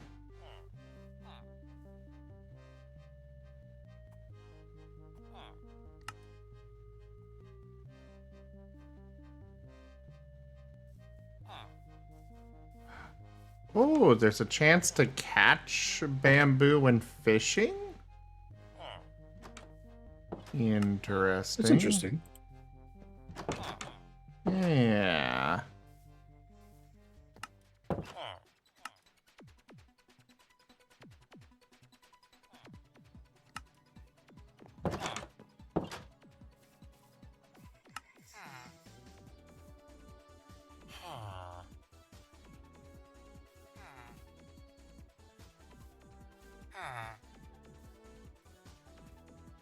Jaffer, I said don't worry, don't do it. I said that many times.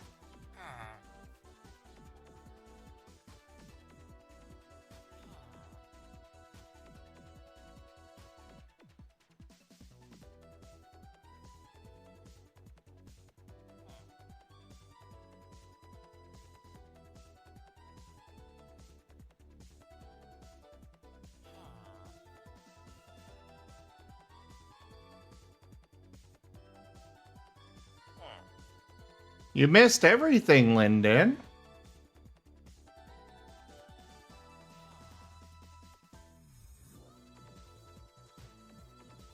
It's what happens when you decide to ignore us all day.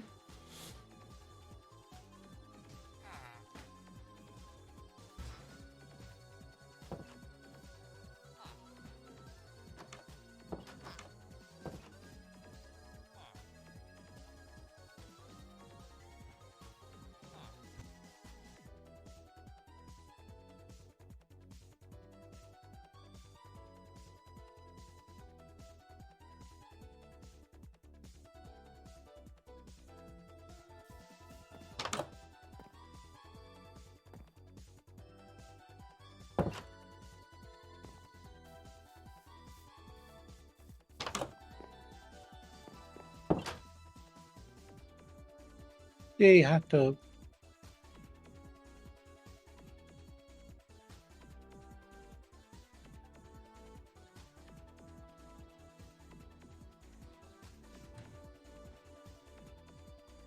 I mean, Lyndon, there definitely has not been much, like...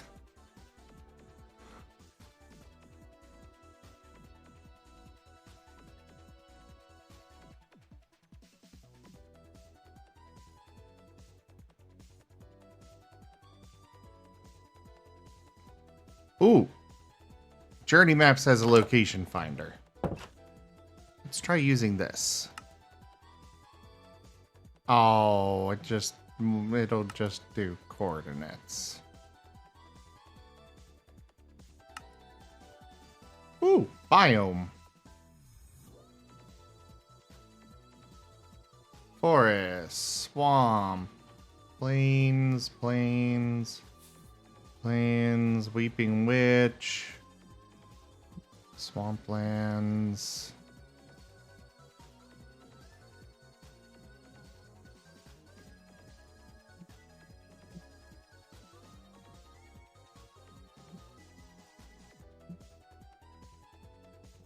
Taiga. Meadow, forest.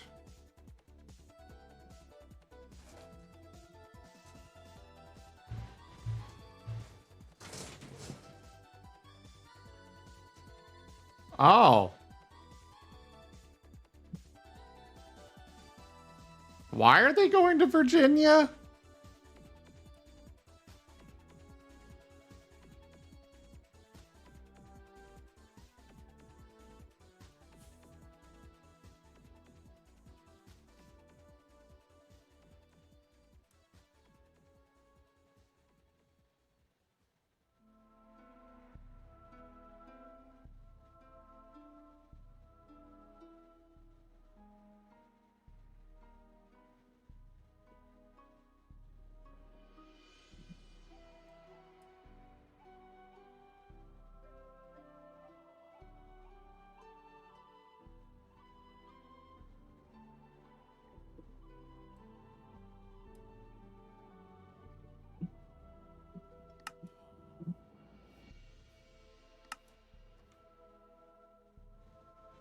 Um.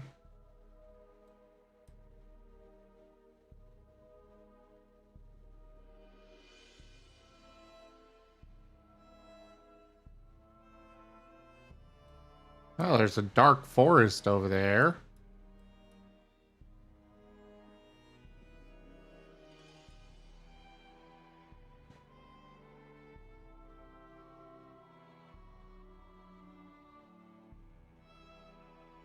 Wait, the rainforest might have the bamboo. Oh. Maybe.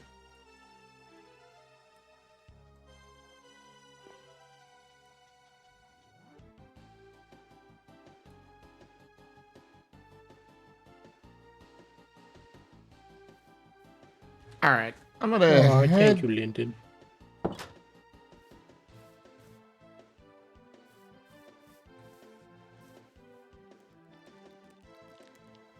Ah, interesting.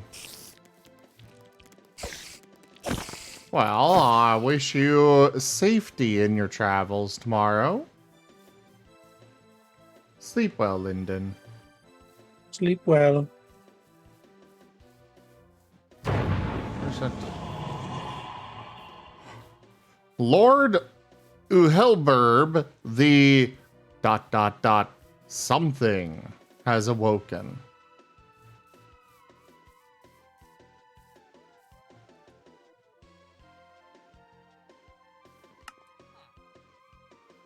Martopia.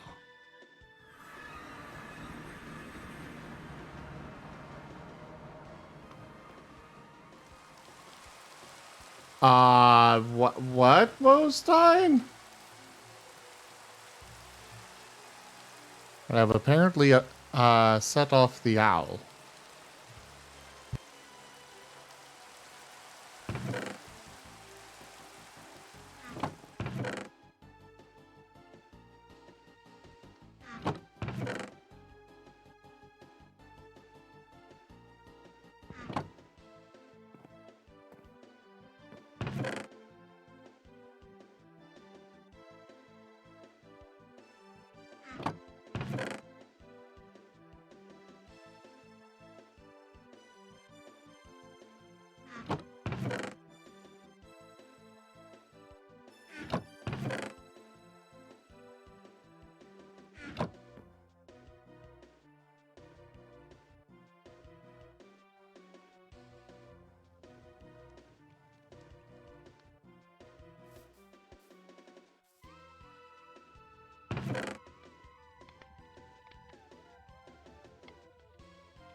Well, I don't know where the rest of my books are, but I at least found some there.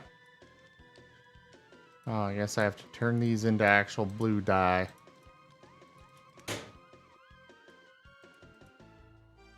Biomedia.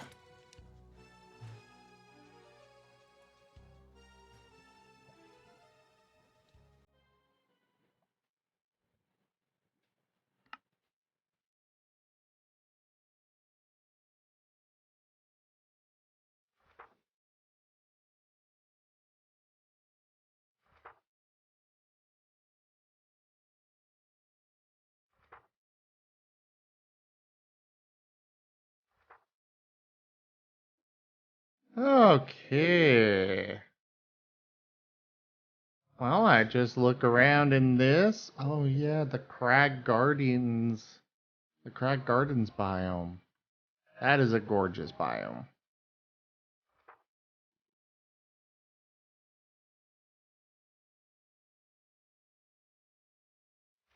We're probably looking at generalized anxiety.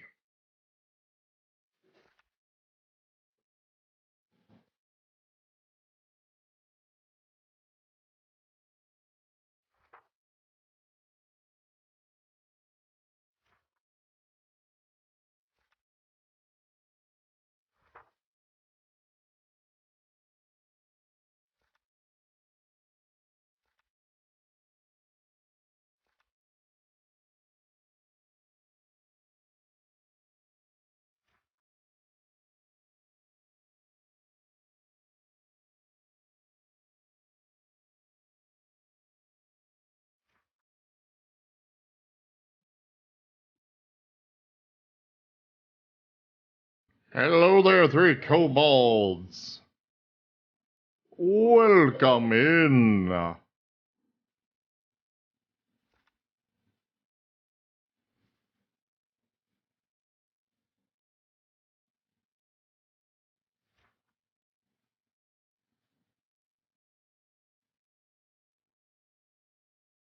Really? Looks like there's a biome in the nether that has bamboo. I don't want to go to the nether yet.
Oh, right. There's a... I forgot about a thing that I did.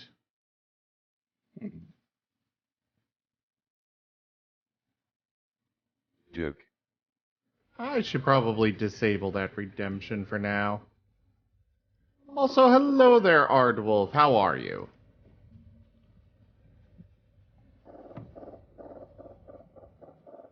Vostein, thank you for the head pods.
Yeah, there's a little problem with one of the models that I was fixing for Razor. I fixed it, but then I forgot to change it back, so I'm just disabling the close redemption for now. Hi again, Slitherite.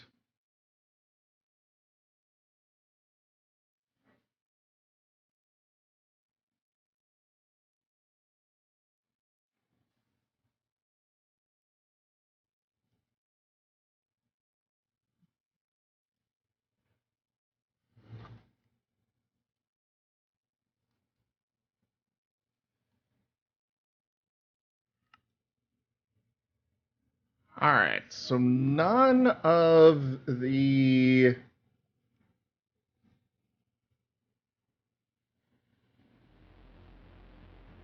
None of the biomes want... none of the default biomes give me, or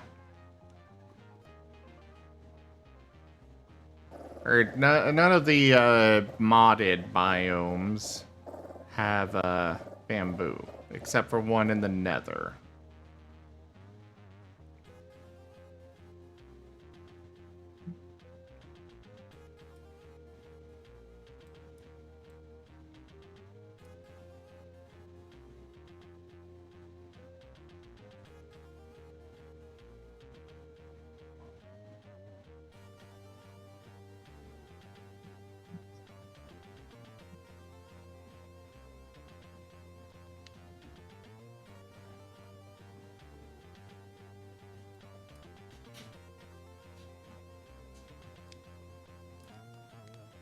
Wait, why is there a perfect circle of water right here? Or at least as perfect as you can get in Minecraft, you know. I should go investigate that at some point. It's not far away.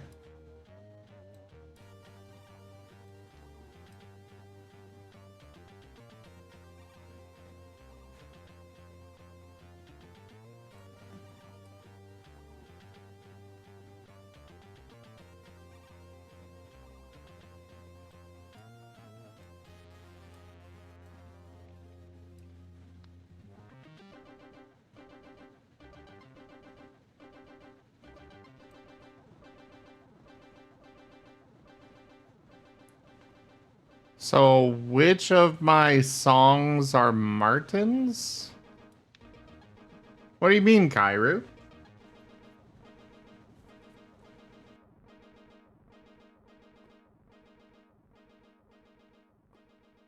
Oh. Well, I only have one actual Sona. The rest of them are characters, Kairu.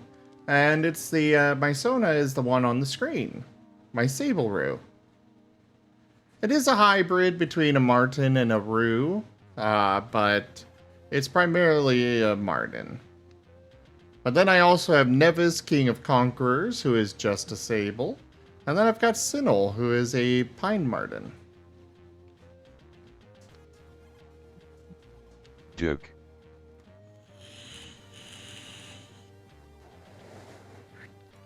And I suppose there's also the twins, who change their names frequently. The twins are noble sables, so they're sentient feral sables.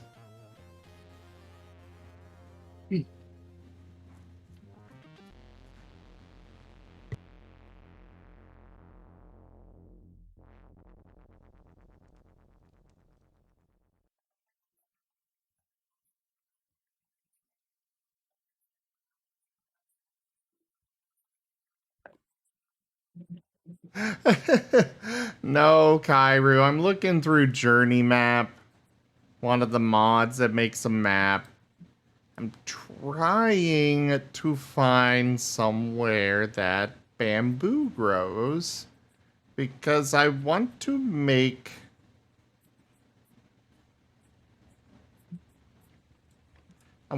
scaffolding.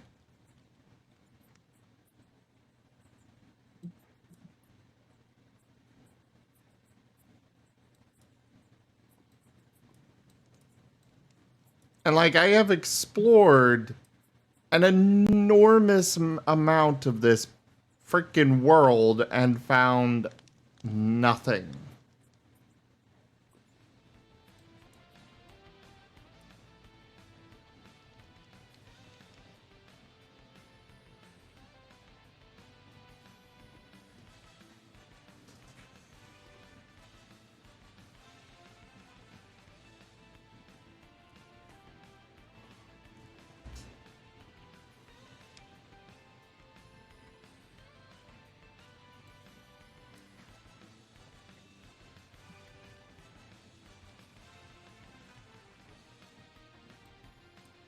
Duke, duke, do do duke.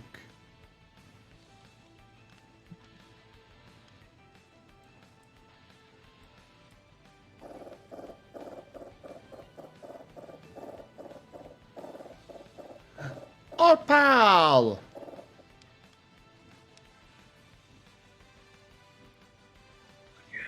You okay?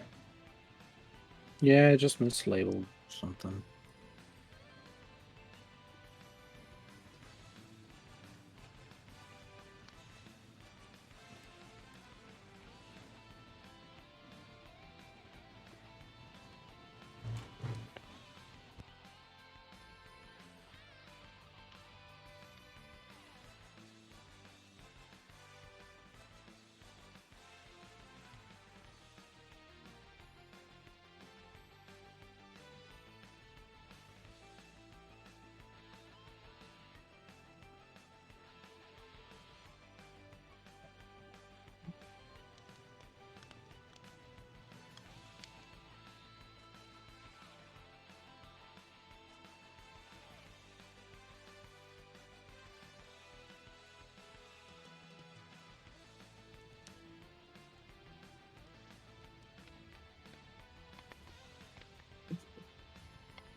guess I could go north. Like, it's not like I've fully explored the planet by any stretch of the imagination, but let me look it up on the wiki real quick.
Our modest fellowship expands.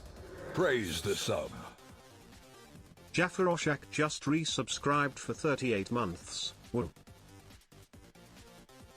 Jaffer, thank you so much for that resub and your 38 months of support.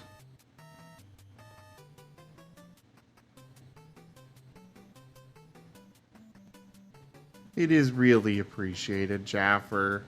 Thank you for being my friend all these years.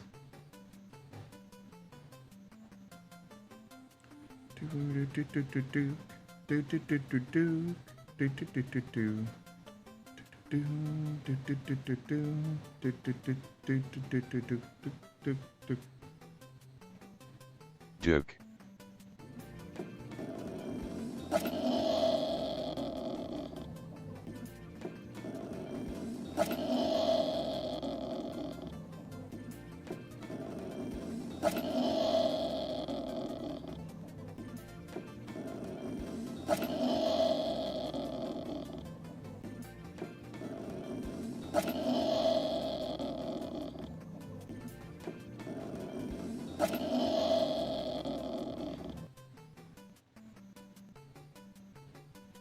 Thirteen and a half hours. Oh, that's pathetic. For what? I'm supposed to meet a minimum of 20 hours, and I only got 13 and a half hours last. Like, well, more like 14.25, but like, that's still pathetic. That's nowhere near 20. What were you supposed to... Like, first sessions, or... Yes, I'm supposed to meet 20 one-hour sessions. And I only got about 14.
Is it something that you, like... I'm I'm a little confused on that, because it's like, how can you control how many people actually show up? Good question. I don't know. Still doesn't look good on my end, though. If it turned, because like I've been missing for like about the past 2 or 3 weeks, I've been missing the 20-hour minimum because clients just aren't showing up. So it's like, if this continues on for much longer, they're going to look at my performance and be like, is it really worth it to keep this individual around? You know, combine that with the paperwork, or, you know, difficulties. Like if there's paperwork difficulties and performance issues, like, I mean, why would you, well, you pay for that?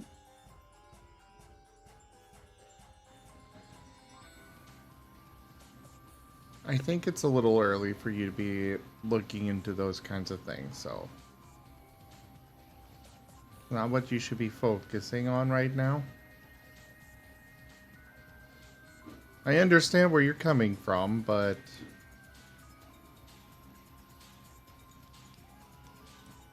this isn't, like, that's not something that you can improve. But you can improve your paperwork getting done.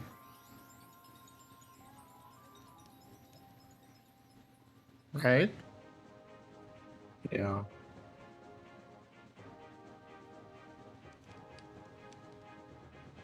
I'm not as good at this as you, but trying.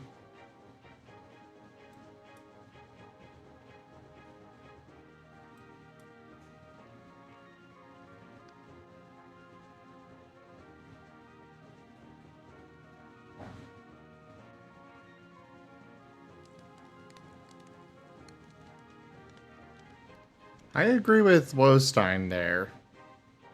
Maybe ask and be like, hey, what can I do about people not showing up for sessions?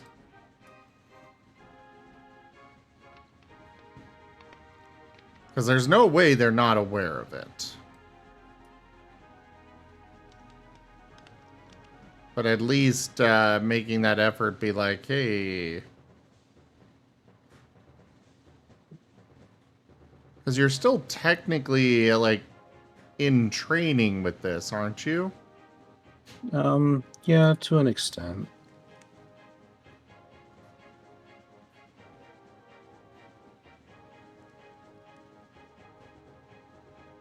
Like, I mean, clients are being booked in the spots. That's definitely not the issue. It's just they're just not showing up.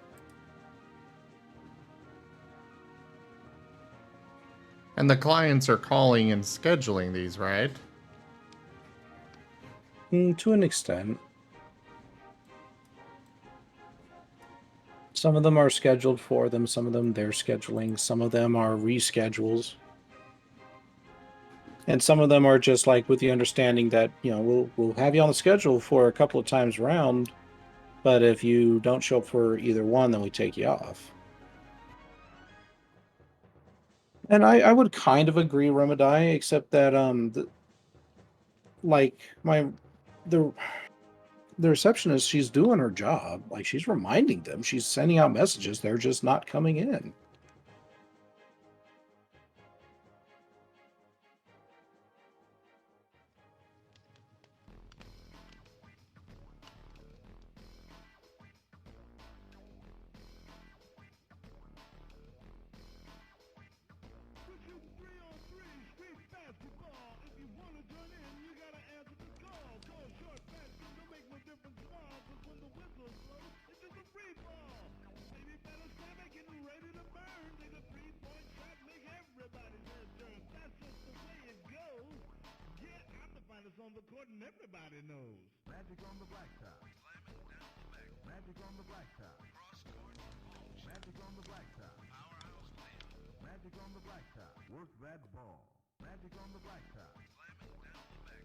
Okay.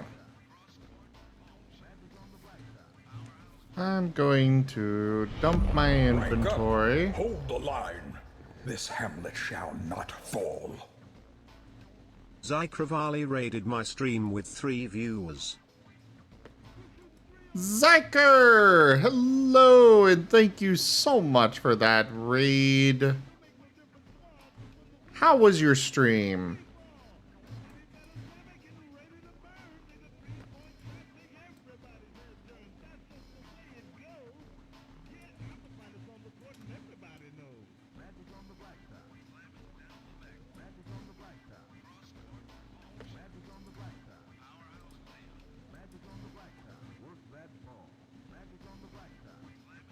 How was your stream, Zyker? And yes, Jaffer.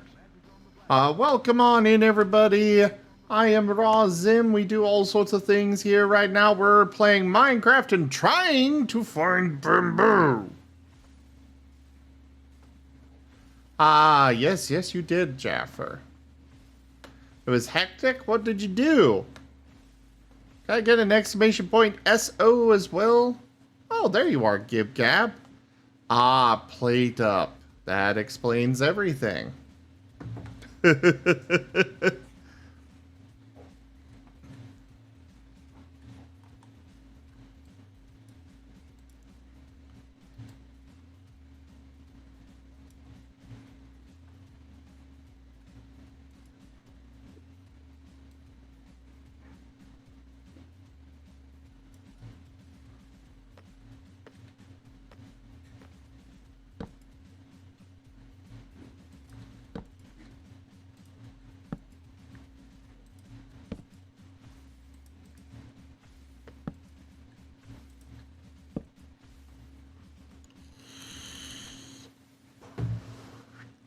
Bamboo does too exist, Jits.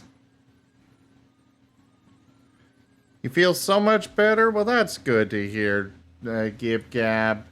And Zyker, thank you so much for sharing your community with me. We're just kind of having a chillax night tonight while Rygon here is working on his, paperworks.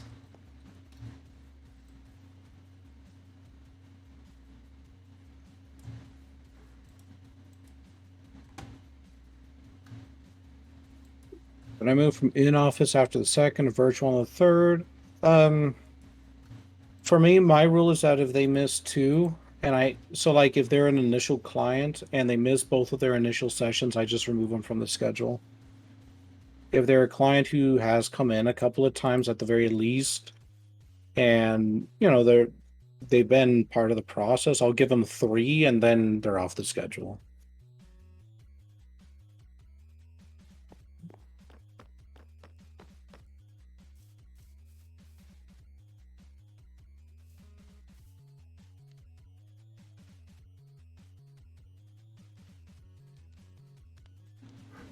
Oh, right. I need to clear out... Oh, I never finished clearing out this. Okay.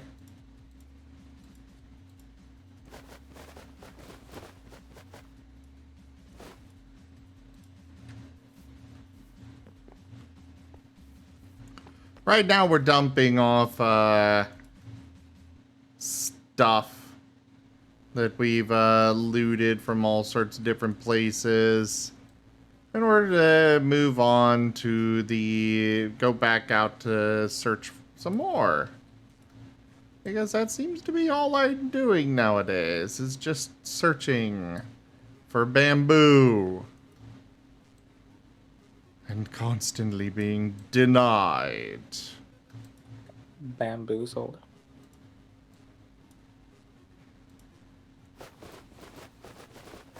Yeah, there's Jaffer? often more in demand for my time than the time itself, yeah. Ramadai. What's up? I was just gonna say, Jaffer, Ben, Gib Gab. Hello. Howdy. How are y'all doing? You what? How are y'all doing? Alright. I'm tired.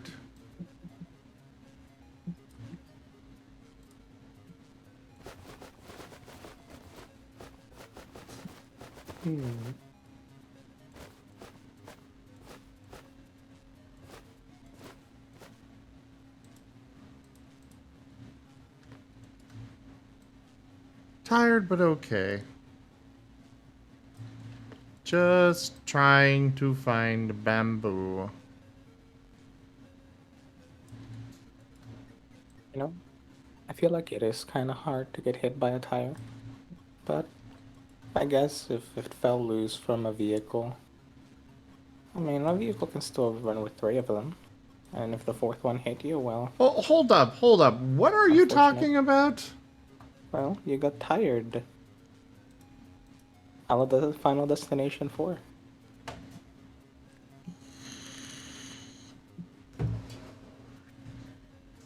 Jaffer! Ban Gib Gab!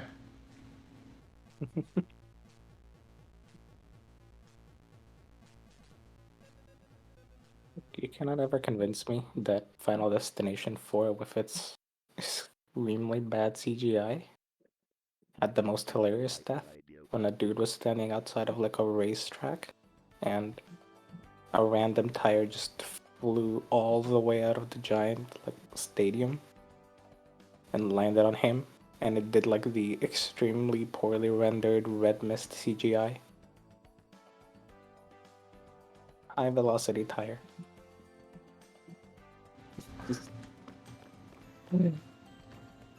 I love that movie. I have It's never so seen those movies. terrible. They're awful. They're just. Would you like to be anxious about everything around you for the next few days? Unless it doesn't get to you, in which case, congratulations. That's my secret. I'm always Congratulations. anxious. Congratulations. You're a sociopath. Or psychopath. Oh, thank you, One of the two. Gimcap. I appreciate that.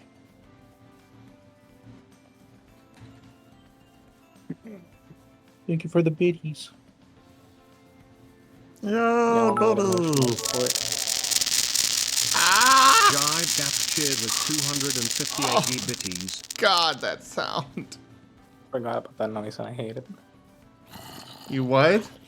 I forgot about that noise and I hate it. I'm not even feeding it through Discord. Am I? You are. Oh, I thought he turned it off. Sorry, Raygon.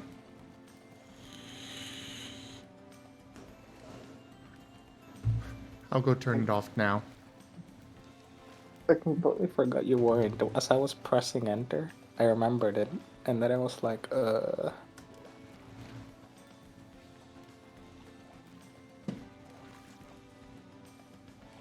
Well, Stein, the problem with Final Destination is that there is no preparation.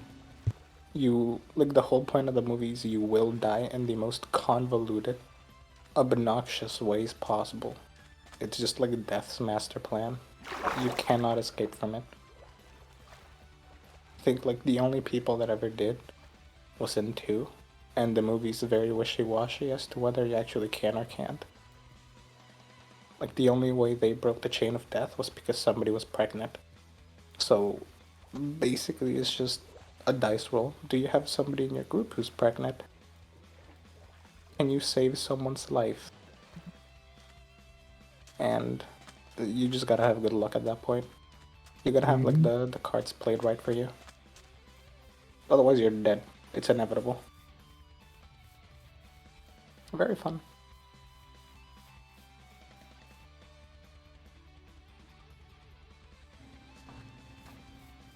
I suppose fun is a word that could be used for it. I like the movies, but I only like them for very specific reasons. I want to watch something really silly. I like there's some fun to the overly convoluted nature of the scenes and the just excessive amounts of ridiculousness they sometimes entail. But it can also be a little nerve-wracking at times, because it's just tension building and anxiety.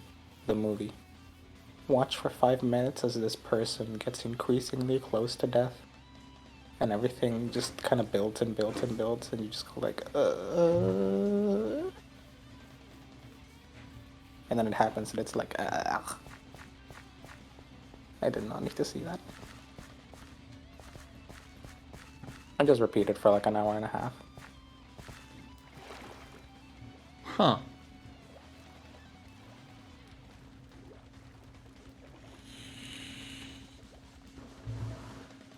And if you're like me, and you're mildly anxious, you will become anxious of very normal things you've never thought about. Like, hey, there's a big truck on the highway and it has logs on it. You may never have thought about it before. Final Destination 2 will make you look at it and actively try to avoid driving behind it.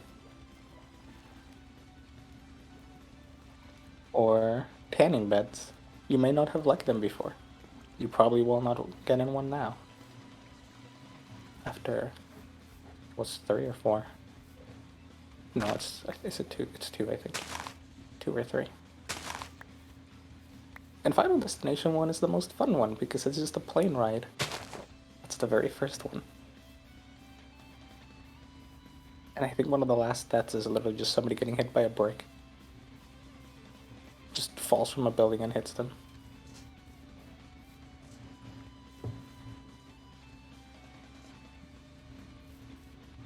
It's... yeah. Yeah, Corbin, just a plane. It just explodes midair. Oh well.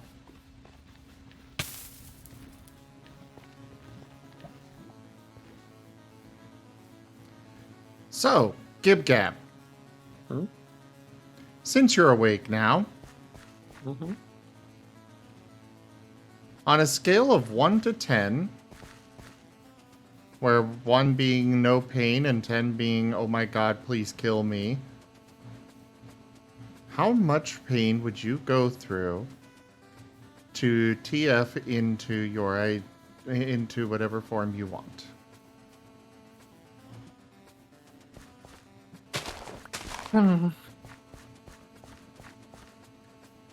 I'm very tempted to say the natural response of 10.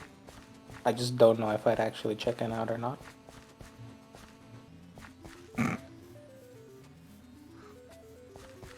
Don't know if you chicken out on becoming a chicken.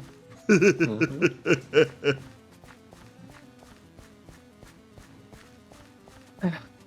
Yeah, because it also depends, like, how long does it last? How is it meant to be, like, am I gonna be in excruciating, unimaginable pain for, like, a week? Because I'm pretty sure that would, like, remove a 10 from consideration, just because I probably wouldn't be able to handle it. If it's, like, 20-minute adventure, then I think a 10 is more doable. Namely because I'll probably be too busy screaming to do anything else, and I'll just be stun locked into it. But like, Well, Rykon had suggested it takes about a month. What's up? Oh, Oh, I'm yeah. asking Gib-Gab about the 1 to 10. probably 7 to 8 would be the top I'd go through. Yeah, my gut response is to just say 10, but I probably just wouldn't be able to handle it. At least not without looking back and going like, that wasn't worth it and being traumatized for life.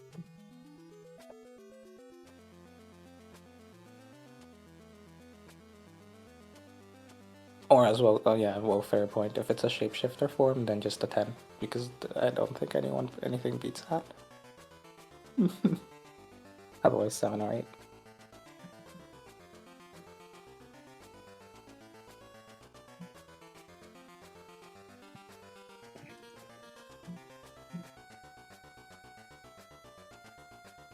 I myself could go through the full thing, I think.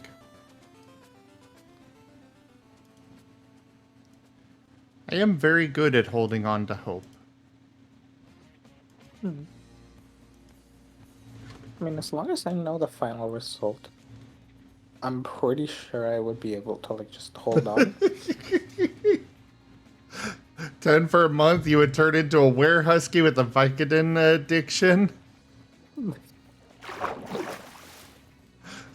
Chugging ibuprofen for a month.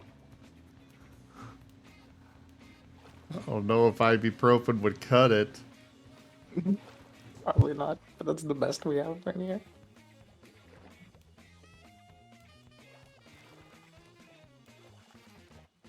Yeah, like if I know what the final result is, I don't think it's just a matter of like trying to Oh end it yes, it's before it what you finishes. want.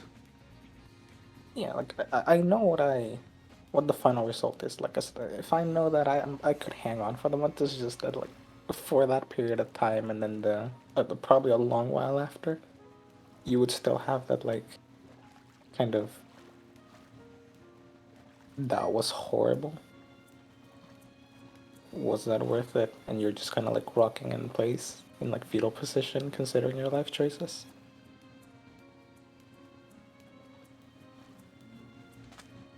For This me, I just for me, like I said, I think I could do the full 10. But for me, it's kind of like I already go through a lot of pain every moment of every day. So, what's a little bit more in return for the promise of not having pain afterwards? You're saying?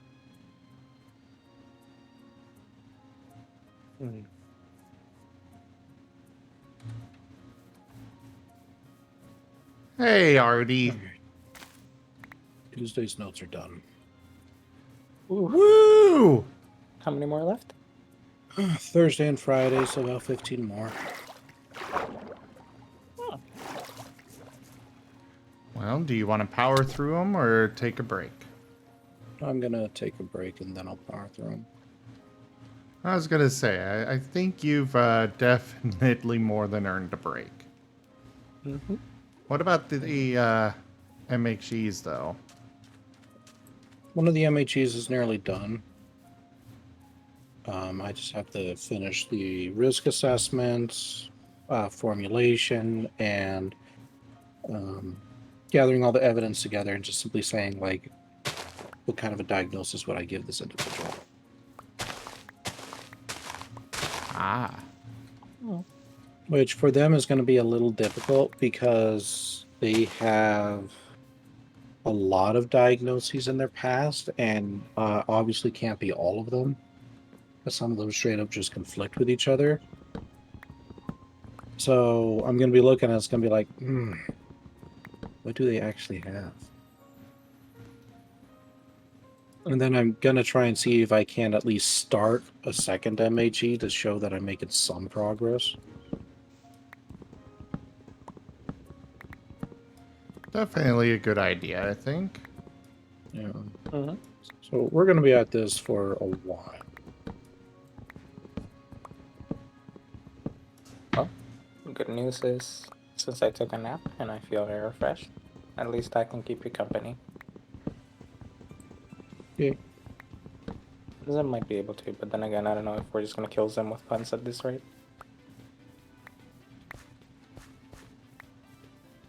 Oh, time for Dark Side Detective then? Maybe not at this point. I don't want to get too distracted. That's fair. I should probably just hold off on that for a while. Could do a short, like, few rounds of TFE-RNA. Say again? Could do a few TFE-RNAs. Oh, yays or nays? Mm-hmm. I mean, I suppose. Just throwing out idea. Yeah, I don't mind. I just need a moment to just not do anything for a little bit. Of course, no worries.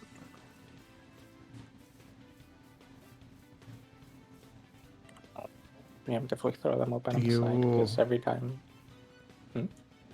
Do you want me to set a timer on that, Bragon, or... No. Okay. I appreciate it, but no, not right now. I'll get back at it. I just need a moment. Okay. Because right now I'm looking at a timetable of about 6.5 hours. So everything's got to be done by then. The rest of these notes will probably take another couple hours, maybe. And then the MHE, if I really try at it, we might be able to finish it in about 2 hours as well. and then I could start the other MHE, and we hopefully should get to near the end with that one before I have to go to work. And then we'll probably just have another day of just nobody showing up. Kairu, I'm playing modded Minecraft.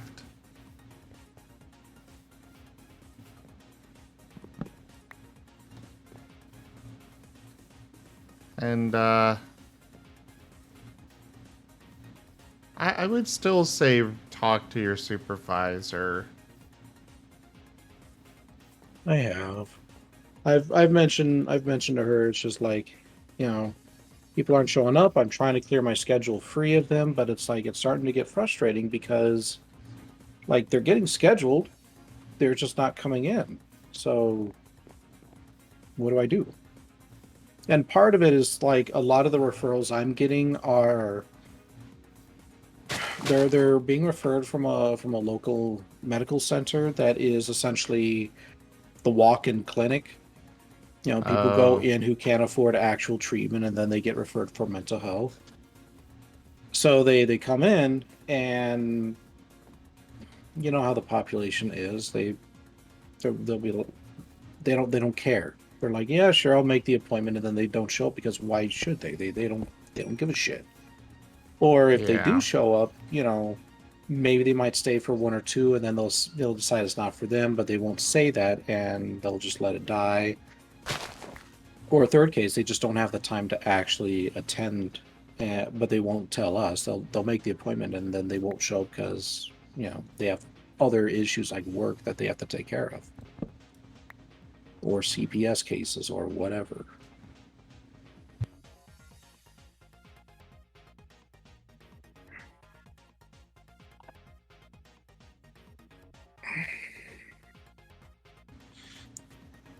The few individuals that I have had that are like, you know, that they choose to come in, that they can afford it, they can make the time for it. Like, we made great progress. And in fact, one of my clients I feel is going to be able to graduate within about a month. So like when they come in and they're consistent, like we make progress, and we're able to get things going. It's just hard to get in through that door, and hard to get them past those first 1 or 2 sessions a lot of the times. Yeah. Yeah, but client care dictates that I have to at least give them like 2 to 3 no-shows before I take them off my schedule. So imagine that, but it's like if 75% of your list is people who aren't guaranteed to show up, then that's like, you know, 2-3 weeks at a time where I can't do anything.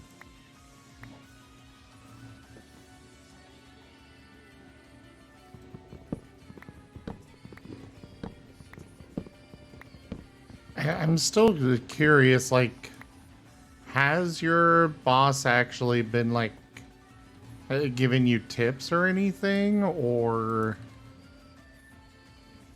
something to help you? Or your supervisor?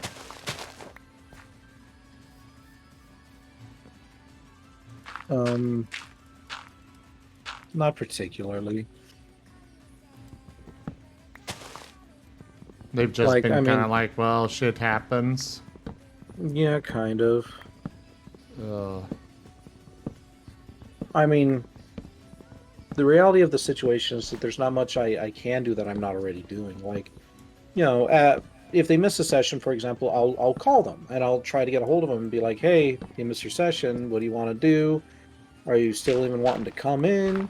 Do you reschedule? And more often than not, they say like, oh, yeah, I'll reschedule. I just forgot or whatever. And then they still won't come in.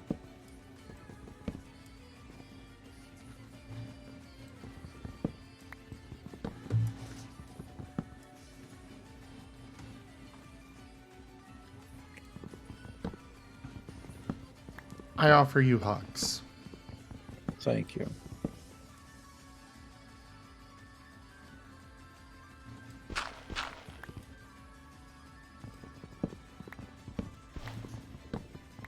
And I know I'm kind of taking over the stream with my whining, but it's like, Right on, you don't have to apologize or feel bad.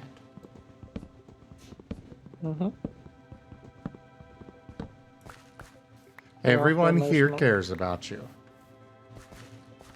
I know, but You offer us a lot of emotional support. Sometimes you may need emotional support yourself, and that's all right. I know. I just seem to be doing it a lot, is all. I would rather you feel comfortable to share here than not. And bottle it up, because bottling it up, I don't need to tell you how bad that is. Oh yeah, it gets bad.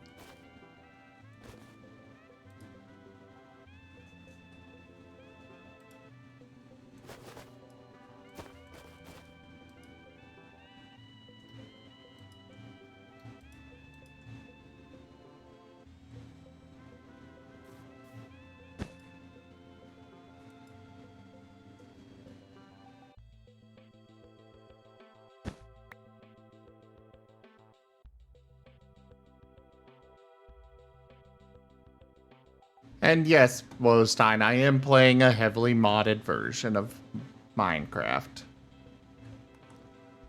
Alright, so I got the green tree.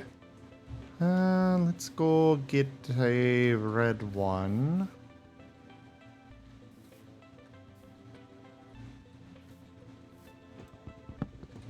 I like the design of these trees.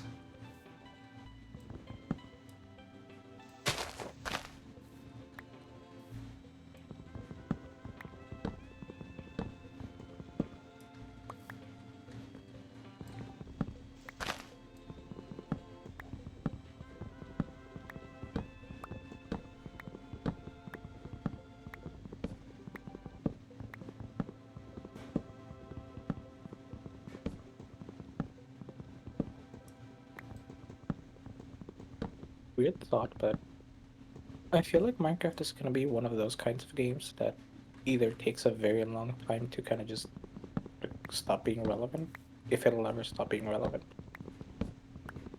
And it's kind of made me think, what would Minecraft modding look like in the next, I don't know, say 20 years if Minecraft keeps going on, keeps going strong? Like, would we reach a point in time where the modding scene is so different from what we have currently that people just barely recognize it?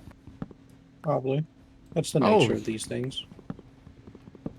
I mean, we've already seen that a dozen times over. Like, mods that are available now are vastly different from what was available a few years ago. Like, a few years ago, you had Industrial Craft and, what was it, Greg's Mod or something? You had all these other mods that were part, there was also Buildcraft, there was Forestry, like, Thaumcraft is another one. These were all mods that were considered standard for every mod pack. Some of them even had full-on mod packs built just around them.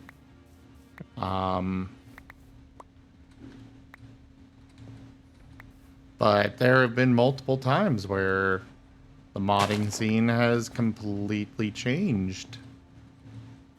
One mod dies because the developer can't keep it going for whatever reason, and somebody else comes in and takes over. True. And I've already begun to think about the fact that there are already games that are old enough that they're basically unrecognizable from the past. People who've played them since the beginning know them, but like new people coming in will not be able to recognize past versions of the game.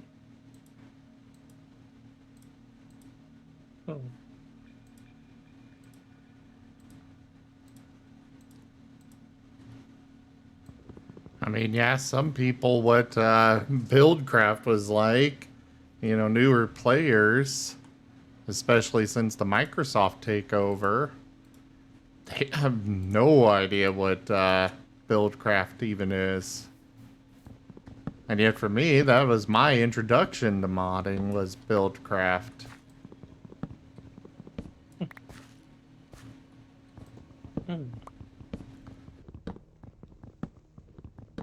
That is kind of a weird thing with games, right? It's like, to me, games are art. But normally, whenever I think of art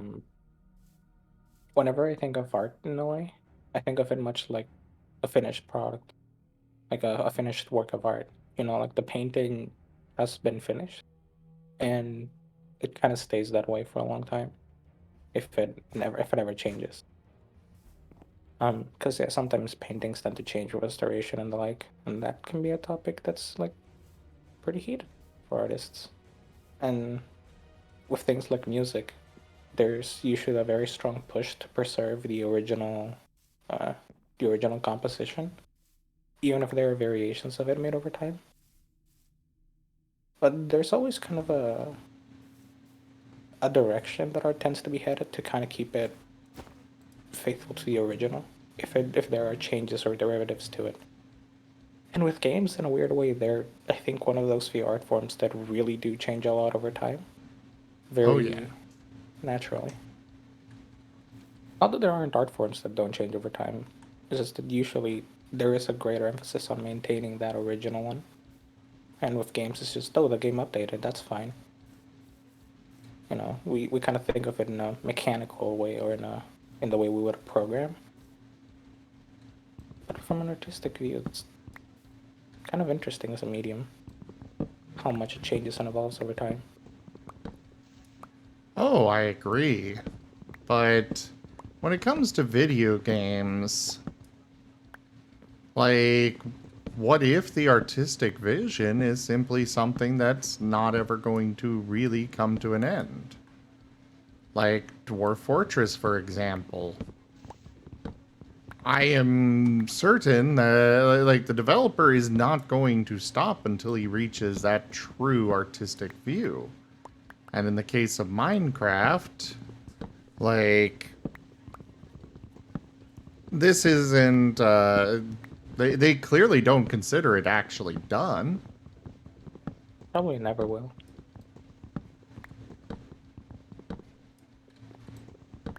There's always more that they're adding. There's always more that they're expanding, and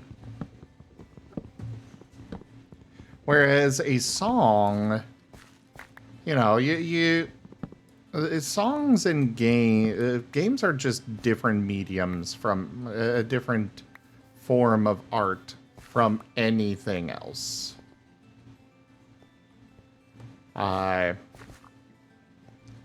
And unfortunately, that's part of why they still don't get the recognition that they rightfully deserve. Because you look at the big, the Oscars and stuff, and they still haven't really added games to any of their stuff.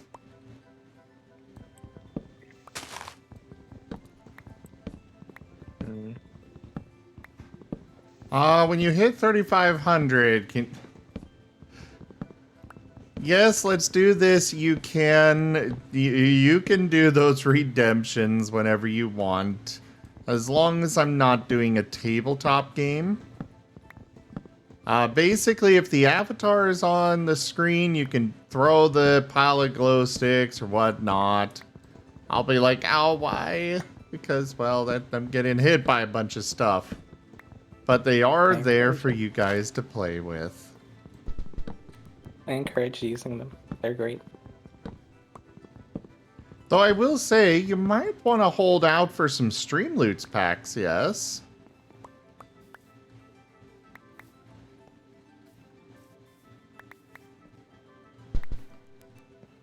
Also, let's do this. I kind of feel like, we need a nickname for you. That name is a bit of a mouthful.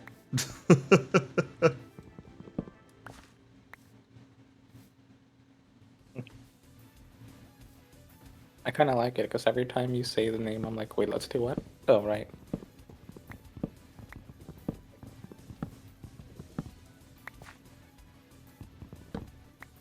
That always throws me for a loop. But yeah, I mean, I think part of the reason why it's kind of weird is because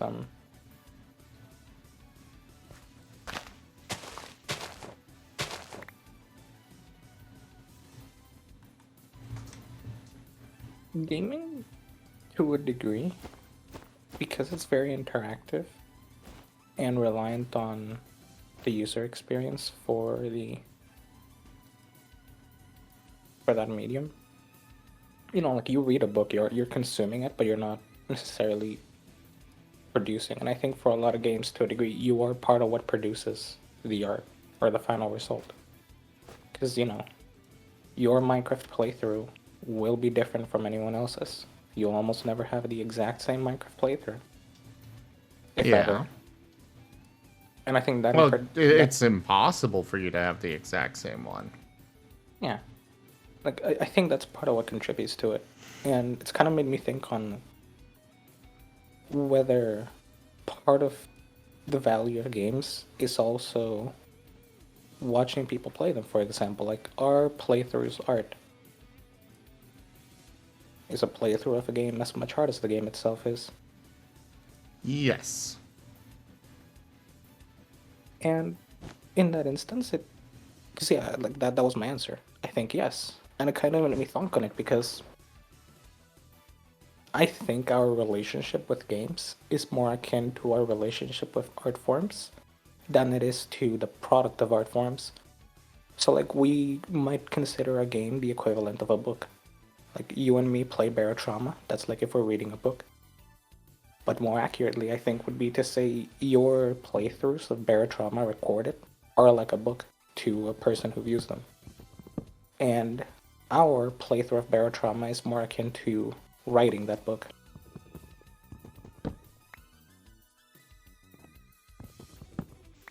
Okay, you lost me on this analogy. Oh. That's why it's weird, because that's the best like thought that came to me, that when you play Barotrauma, for instance, you're making the you're making the playthrough, you're recording it, people are gonna watch it.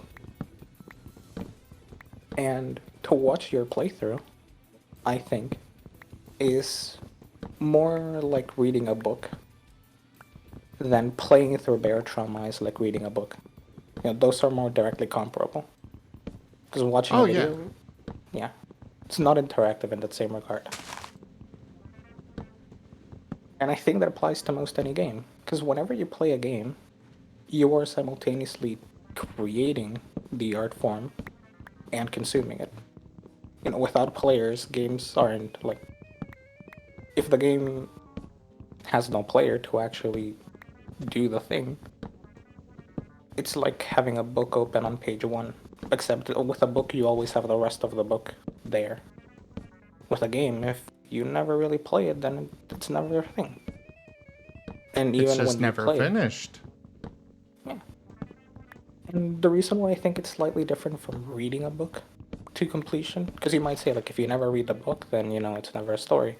But, like, the book always has the complete story. Whereas I think you really need a player to properly play the game and actually give it that.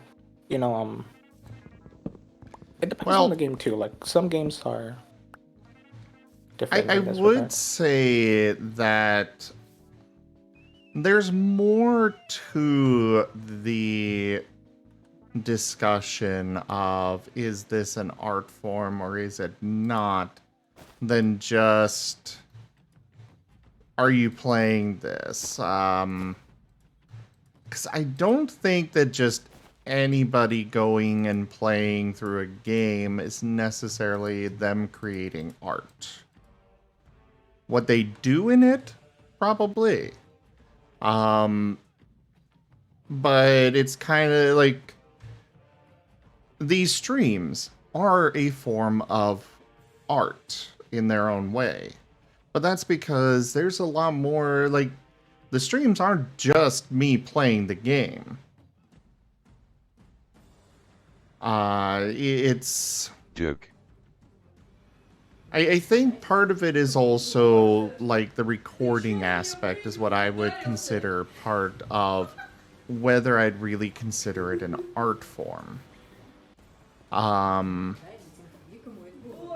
Like, if you're just playing a game and not recording it, it's kind of like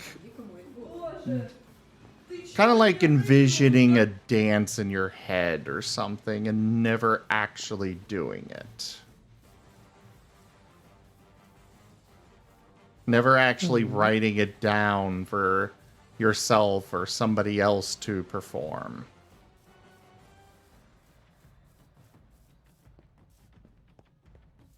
But at the same time, art is something that is up to each person to determine if something is indeed art or not. There's definitely been a lot of argument recently on what is art. With the whole...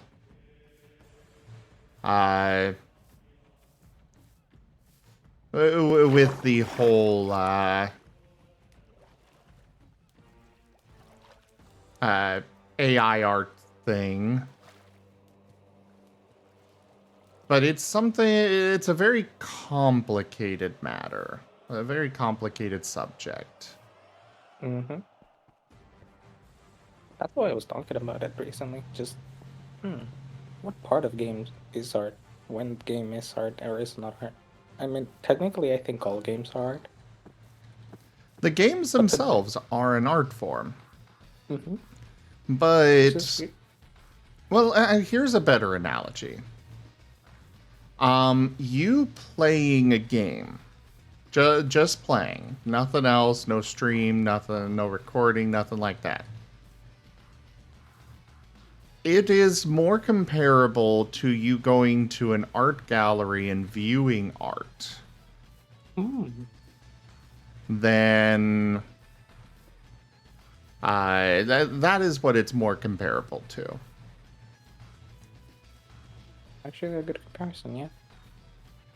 Because that in itself, you're not creating art by just standing there watching, looking at the art in a gallery. Yeah, it's an interactive art the exhibit, and I mean there are actual things like that in art galleries as well. There are forms of interactive art. However, it doesn't necessarily mean that you are producing art by just engaging with it. Whereas on the flip side, with like myself here streaming, I am doing this with the purpose of entertaining people, with the purpose of creating something that people hopefully at some point will watch again later on, outside of just when I've streamed these live. I doubt anybody's ever going to go back and watch this recording. But, there's always that chance. Never know. Mm-hmm. I mean, even the streaming itself, I do consider it, in a roundabout way, I consider it a form of art. But like the simplest image to me would be if someone performs a dance and is watched by many people, but isn't recorded, is that still art? Because I think streaming is that kind of direct comparison. I would say it is. Because I mean, art doesn't need to be recorded to be art. Like to us, it's just we like the permanence of things. But yeah, and I think streaming can fall into that. Of course, it depends on the stream to a degree, but yeah. And I think the valuable thing about recording streams is just it allows us to do what we do with art mostly, which is take it as a snapshot of culture in a time period. Like, I'm always fascinated by how the future will perceive us, because I think it would be interesting to know. Because I mean, take all of the things that are streamed on Twitch daily. Like, there's so many of these that get recorded, put on YouTube, archived in some way. If you were to take just a massive amount of these and go through them and analyze them and derive conclusions about what people liked in this time period, what people were looking for, how could you distribute it across geographic regions, time periods, how they correlate to real life events, you can, I think, get a lot of interesting insights into like our societies at this time period. And I think like that is part of what makes art. It's like a snapshot of humanity in a time period or in a moment. Yeah. So it's like, I love it. Fair enough. Yes, let's do this. But it's definitely a complicated thing, but I feel like part of it should be that it does require an audience. I think part of making art is for it to have an audience at some point. Whether that audience is tiny, it's more the intention, like. But then again, if you just draw and never want to share it with anybody, it is still art.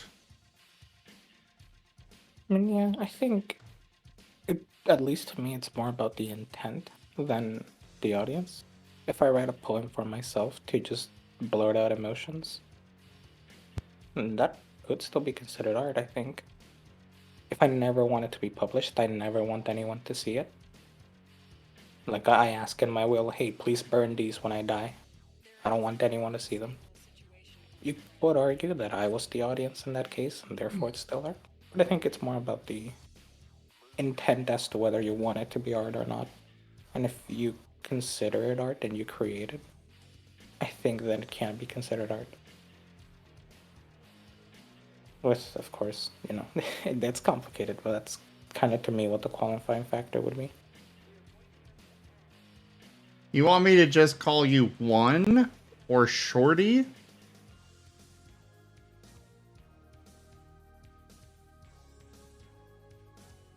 I can go with One.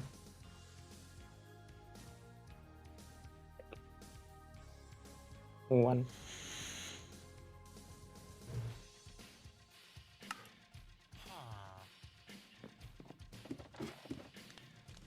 I think ultimately it comes down to your own, like you yourself, if you consider this to be art.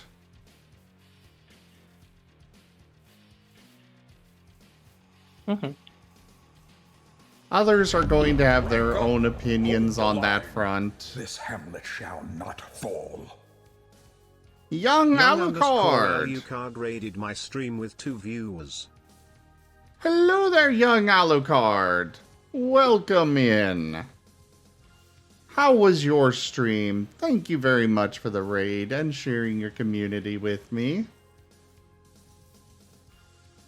Could I get the shout out, Skip Gap, or someone, please?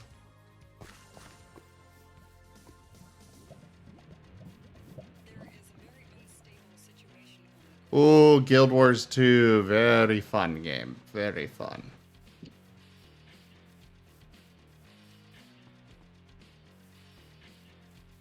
But yeah, you all came in while we were we're just kind of sitting here discussing the philosophical idea of what is art. That's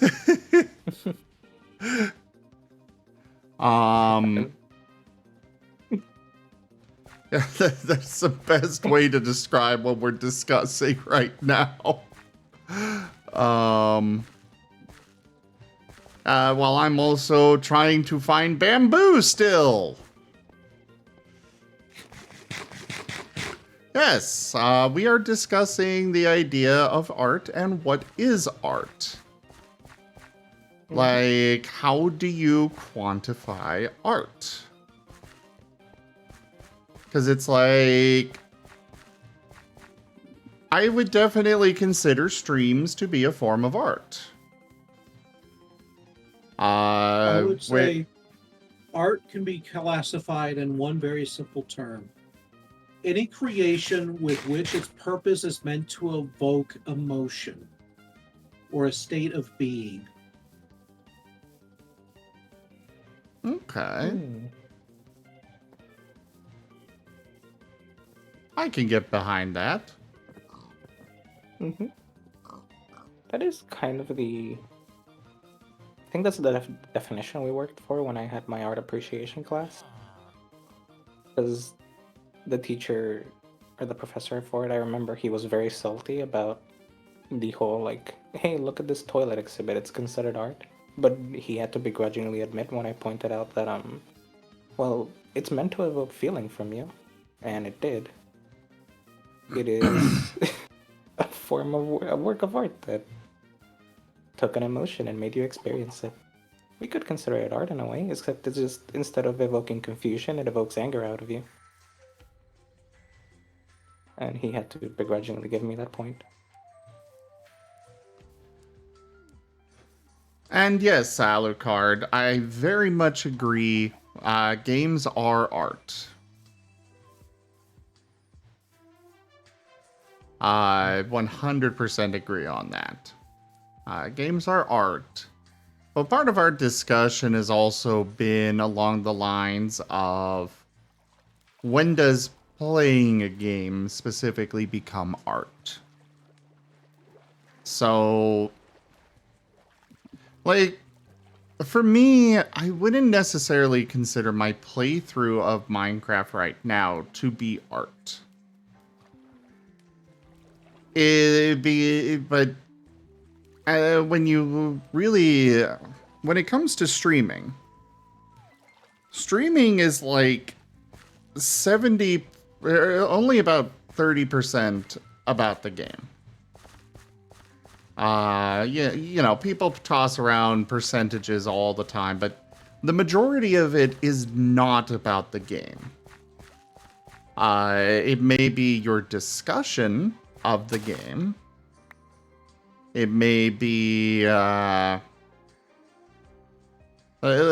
it can be all manner of different things involving the game, but it isn't necessarily a discussion about the game itself. Or it isn't about the game itself, typically. There are exceptions to every rule, because, you know, you do have some people that literally just record gameplay and put nothing more to it.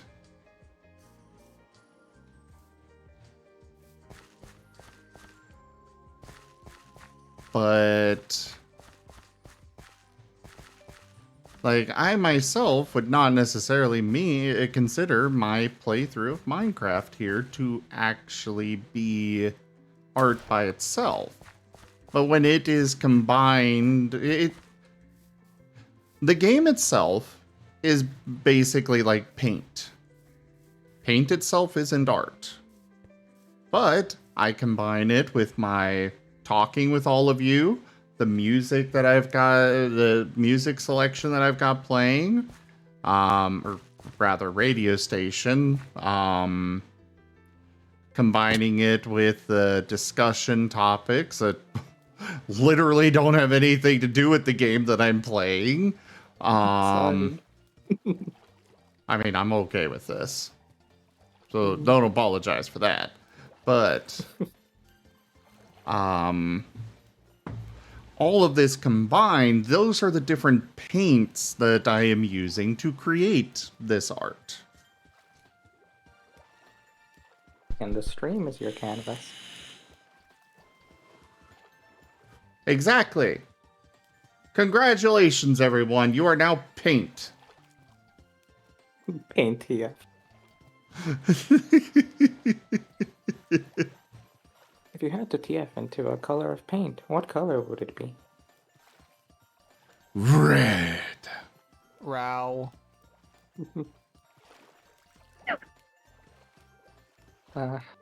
Also, I love what Jet said. Philosophy teaches us that when discussing fundamentals and intangibles, what matters is what you take away from such discussion, not what it really is or be. That is so hot, and I love it. I love having discussions just for the sake of what I end up taking out of the discussion rather than for what the point of the discussion should be. Yes.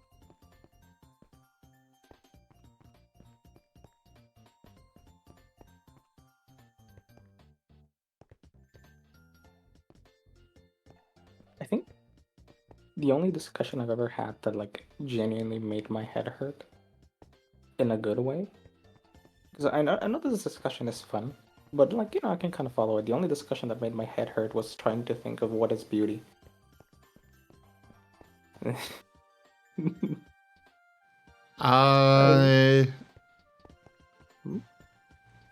Well, beauty is definitely not me.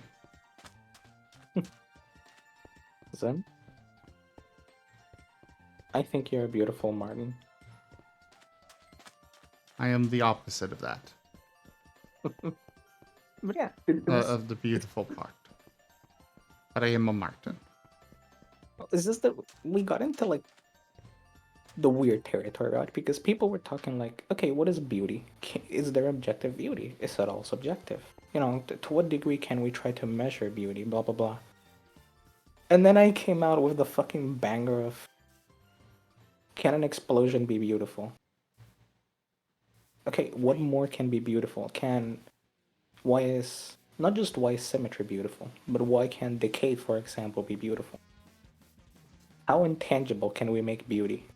Why is a star beautiful? Is it just the colors, or is there something more to it? What is the weirdest thing you consider beautiful? Furries. That went off the rails. Is the weirdest thing you consider beautiful? Furries, yes. Interesting. We all know that we are weird. So you're calling us beautiful? Yes. How All dare of you are beautiful. How dare you?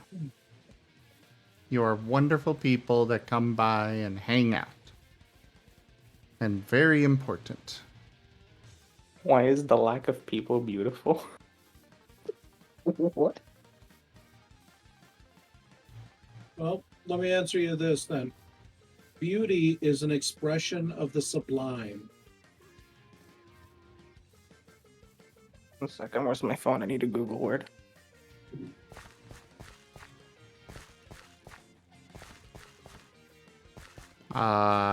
What was that a question, Raikon? That sounded more like a statement to me.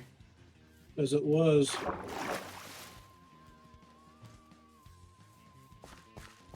What is sublime?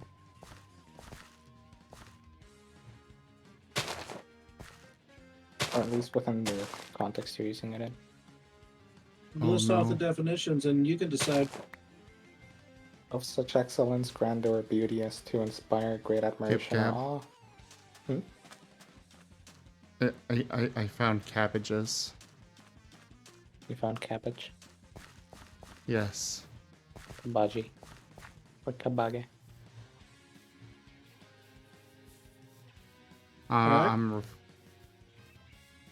Okay, sorry. Is that one of a solid substance changed directly into a vapor when heated? Yada yada. I'm pretty sure it's that one, but I'll read out the third one. Elevate to a high degree of moral or spiritual purity or excellence. Alright, out of those three definitions, which one do you think it is? Probably the first one, but okay. I don't know how it kind of fits. Why do you think I suggested that one? I mean, it's apart from being the one out of the three that remotely fits. Yeah. I guess like if it's just meant to inspire that admiration or all, you can consider beauty something that does that. Uh-huh. I don't know, it's weird. An expression of the sublime. Why is it weird?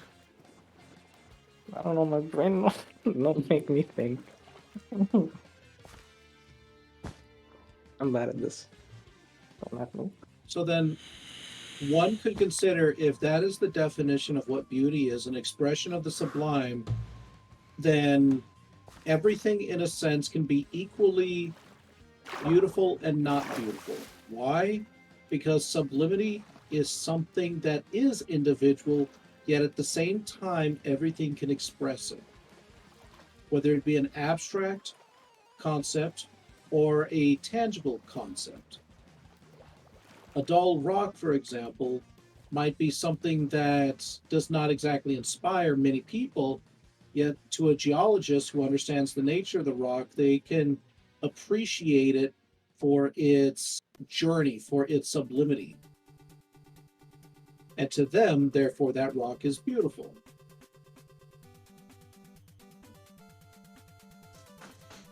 Well, speaking of art, I have a thing to share.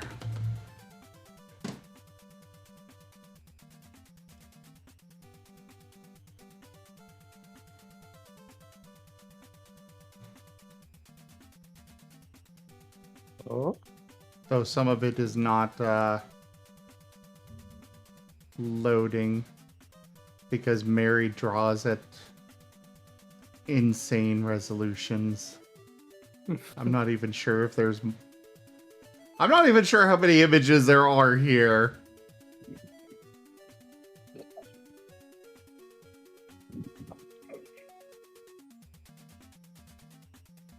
Could you share it to me on Telegram? Will do. Thank you. These are a lot more than 4K, Jits.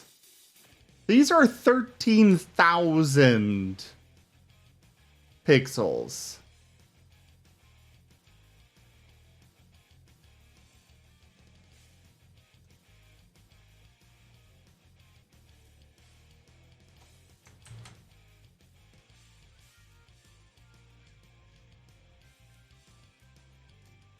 I'm just bringing it up on stream right now.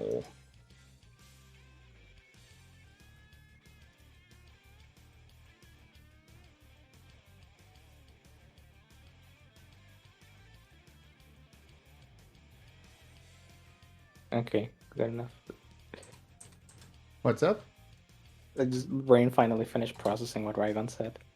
All Damn. right. There you go, Rygon. Ooh.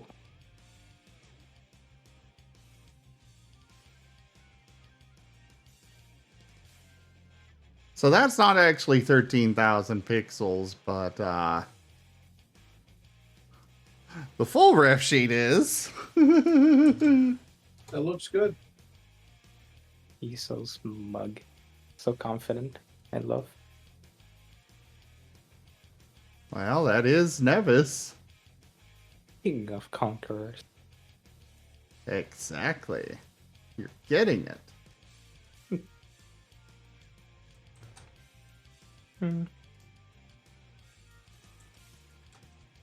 Oh, Mary shut up with a topical.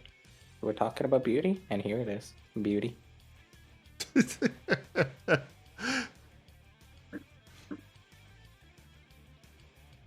And let me just let this load because, yeah, it is big file.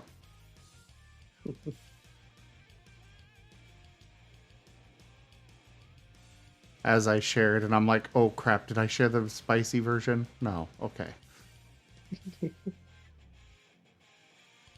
I fail to see what's wrong with the spicy version. Not safe for Twitch. Sounds like a Twitch problem.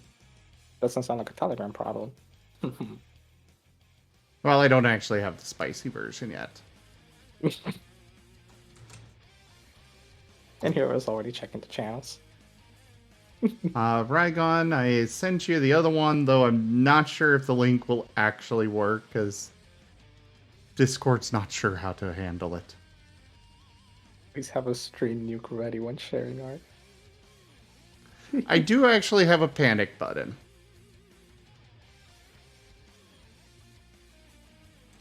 Yeah, it looks good too. She does good work.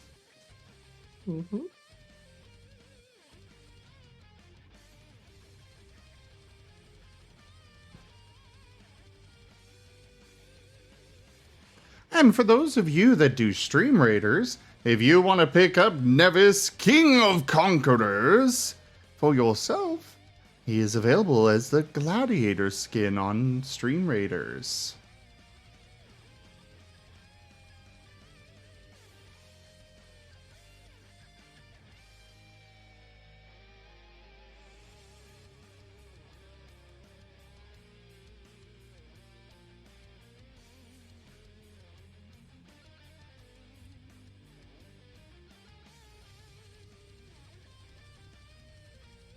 One. God, I zoom in on this piece, and it is so massive that I can't even... I can barely fit his hand to his elbow on the screen at one time.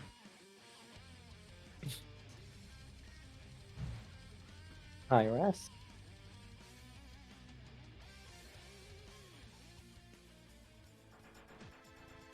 Or not zoom in, but I look at it at full screen or full size on my monitor. Though granted, this is also on my 720p monitor, which, you know, is teeny tiny. What is the largest image ever created?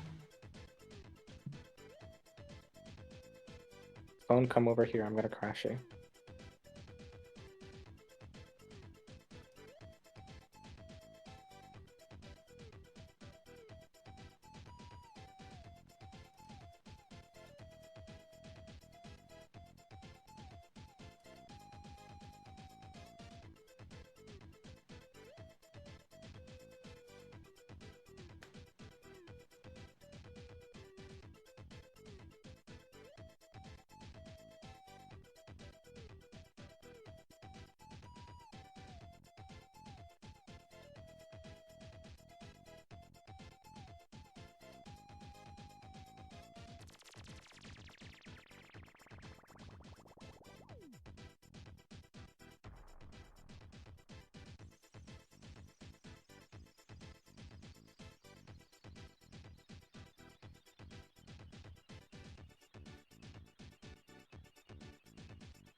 Wow.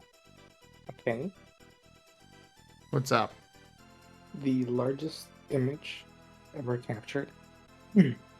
Like, it's complicated because it's not like only one image, but it technically is one.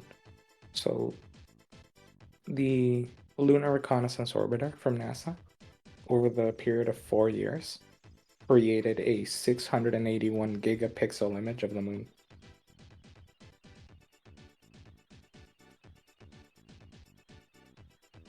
What was it? 681 gigapixels. I have no idea what that means. 681 billion pixels.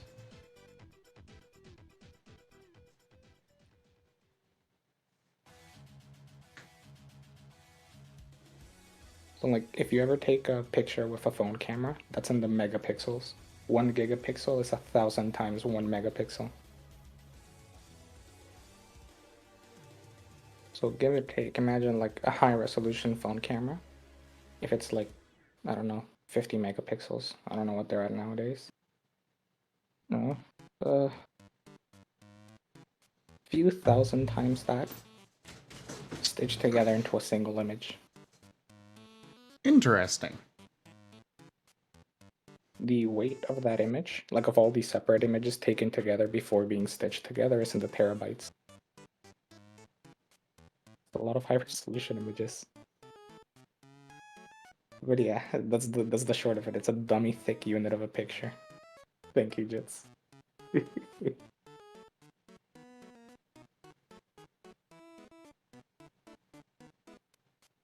And the second largest is like half of the size in terms of pixels, but it's an image of a mountain. it is such high resolution that from hundreds of meters away, you can see the detail on the climbers on the mountains. Which is, this is a lot.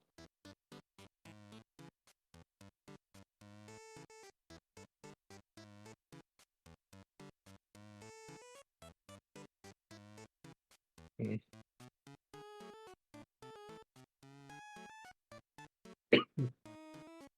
But yeah, how are you faring, Ragon? I'm doing all right. Just got a headache. Aw. We'll take some meds. Yeah, I'll get up and do that here in a second. Mm-hmm. If you'd also like a bit of quiet, no? Wait. Go ahead. And if you'd also like a bit of quiet, I can tone down the chatter for a bit until you feel better. No, you two are all right. Okay. Mm-hmm. I've been purposely keeping it a little more mellow tonight for you. But if anybody would like to see the full details of that, of Nevis's ref and stuff, it is in the supporters channel on the Discord.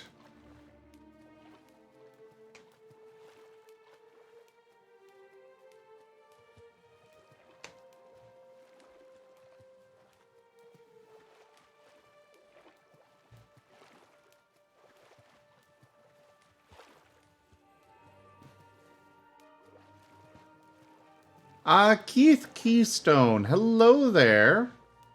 Rygon has stepped away a little bit for a moment, but let me read off your message for him because he can still hear. Would you guys ever do voice acting? I will say that I would happily do voice acting. I've had multiple people state that they would like for me to do voice acting. And it is something I'm definitely interested in. I just have never really had the time or a good opportunity to actually fully apply myself in that fashion. But Keith, if you're looking for a voice actor, you can't find one much better than Rygon. Just saying. You're too kind. I'll be right back. It is the honest truth as I see it. Agreed. Should hear some of his Dark Side Detective voice acting. It's great. Oh, it is phenomenal. By the way, Keith, I'm over at raw_zim. Gab, you should do shoutouts. Yep, I am for about both to do a channels. shoutout.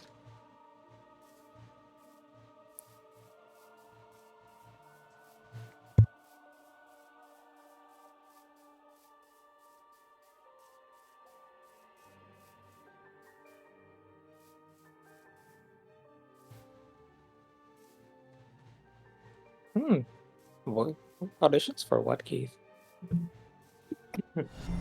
Unwavering purpose. Thank you for the follow, Keith. Thank you very much, and welcome. Ooh, that is a very big drop. You should jump. Nope.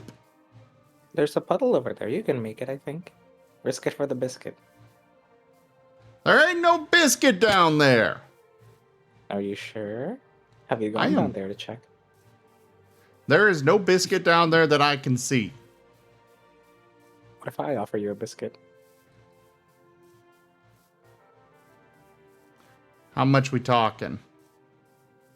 One between parentheses, one biscuit. Not enough. 1.5. Still not enough. 1.75 final offer. Biscuit or no biscuit? I want 12 dozen Cheddar Bay biscuits. What if I offer you one egg biscuit? No. Sag, we will not have a deal. I guess it's a difference of opinions. Don't mind me as I load this gun and I demand that you jump. I mean, what?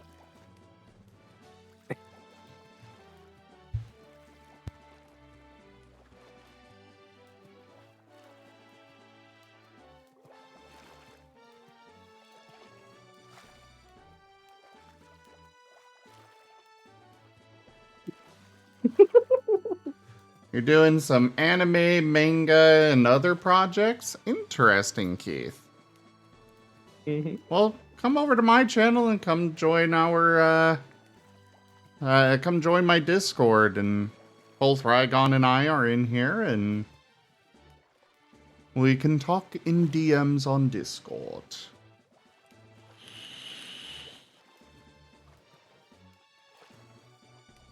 I can't wait to see an anime and just randomly hear Raigan and Sim's voice.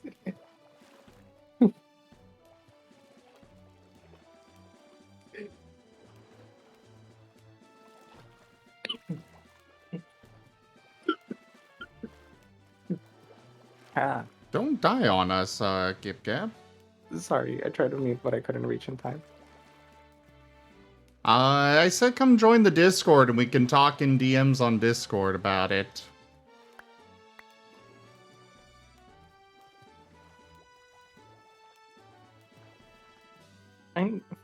It saddens me so much. I like swimming, but I need to avoid pools like the plague. I'm still remnantly sick from that pool that it was like what 2-3 weeks ago at this point. Jeez.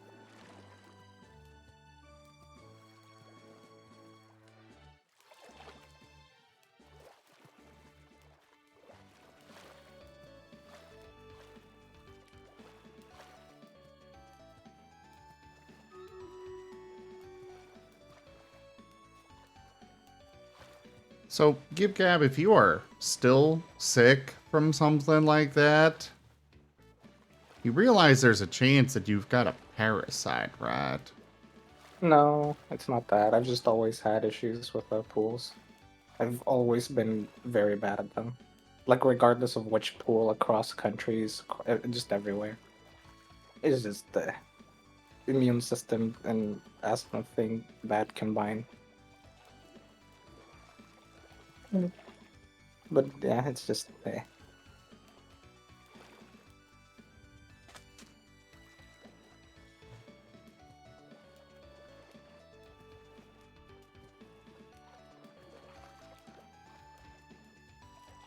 Right. I love swimming. I actually consider my swimming to be the strongest of my outdoor activities next to biking. I'm just very bad, very bad at it because whenever I do swimming, I get sick. Where the heck is a freaking jungle? Seriously. Ideally, look for trees. No, I've been looking all over the freaking place for any sign of a jungle.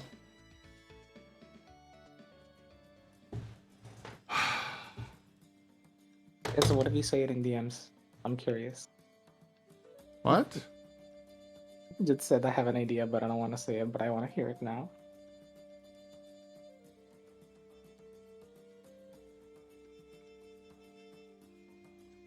Ardwolf, there is actually a biome compass mod. I just think that it hasn't been updated to this version, or at least hasn't been included in this mod pack. And yet there's a structure compass. What's up, one? What are you saying, please, two?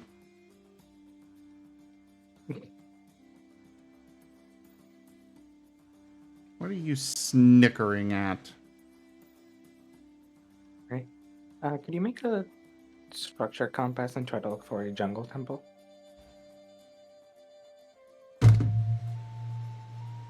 Or does that not work? God damn it!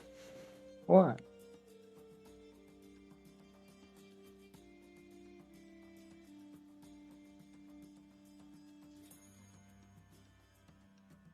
What happened? I never thought of doing that. Let's see if you can even do it.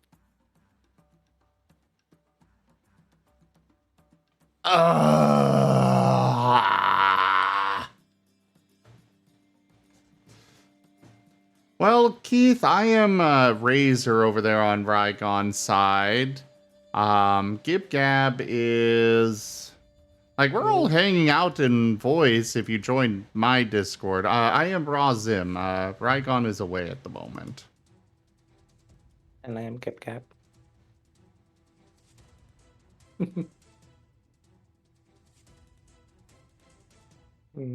And well, actually, as far as I remember, I don't tend to do much beach.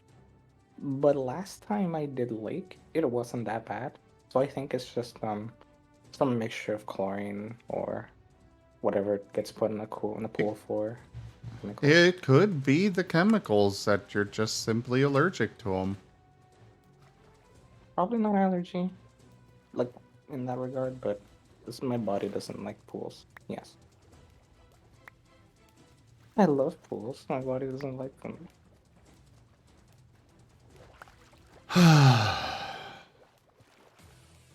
Well, now I need to at least find a village over this way somewhere.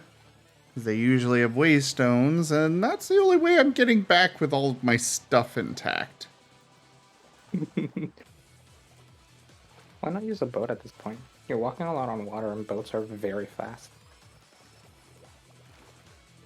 Because I didn't realize there would be this much water. I always bring it up. I always like to carry a small stack of wood because it lets me make a crafting table on a boat. And sticks for an emergency in case I need to have a pickaxe or such. Have like at least 5 logs is pretty good. Or a few planks. And jits probably not because it happens across countries. I've been in pools in many different countries. And it's the same. Geographic distance does not separate my pool unfriendliness. But the chemicals used in pools to keep them clean are fairly consistent. Largely. You know, you tend to have at least the same main ones. Okay. I got wood here, I got sticks. Hopefully this wood will actually let me use it because it's been finicky on being used with anything.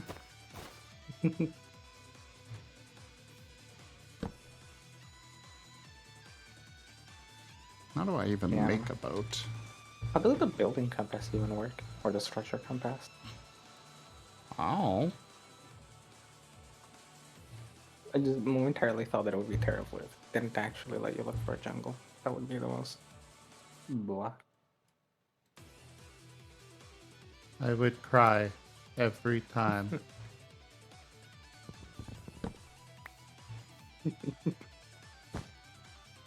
Boyfriend funded pizza.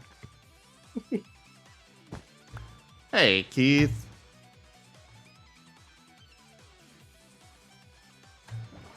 Whee! Away we go! Wee.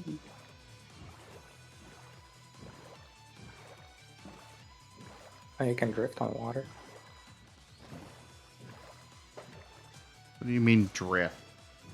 Oh, if you just like kind of turn diagonally sideways and stop pressing W, you drift a little.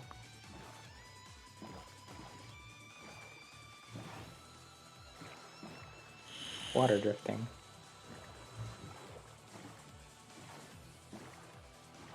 Alright.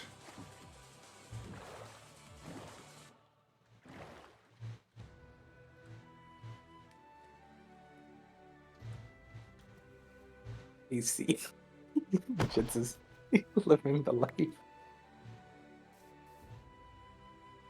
American boyfriend pays with dollars for Mexican prize to Uber Eats pizza. Alright, I'm back. Welcome back, Rygon.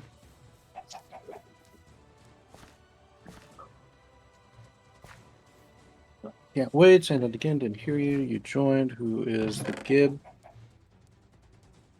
What have I missed? They are wanting voice actor for anime manga stuff. All right. Do you have any reference material by any chance? Looks like they'll be sending out, they said they'll be sending out, auditions or letting us know when auditions are ready and stuff. Oh, I see.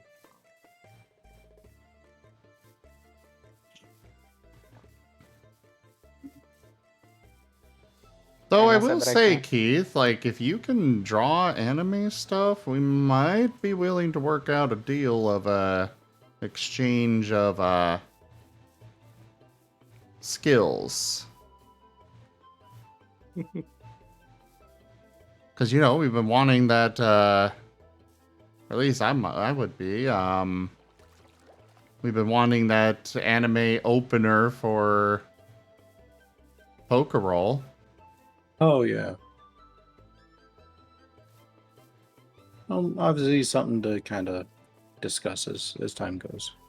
Oh, yeah. It's something that we can discuss. I'm just saying that possibility is there.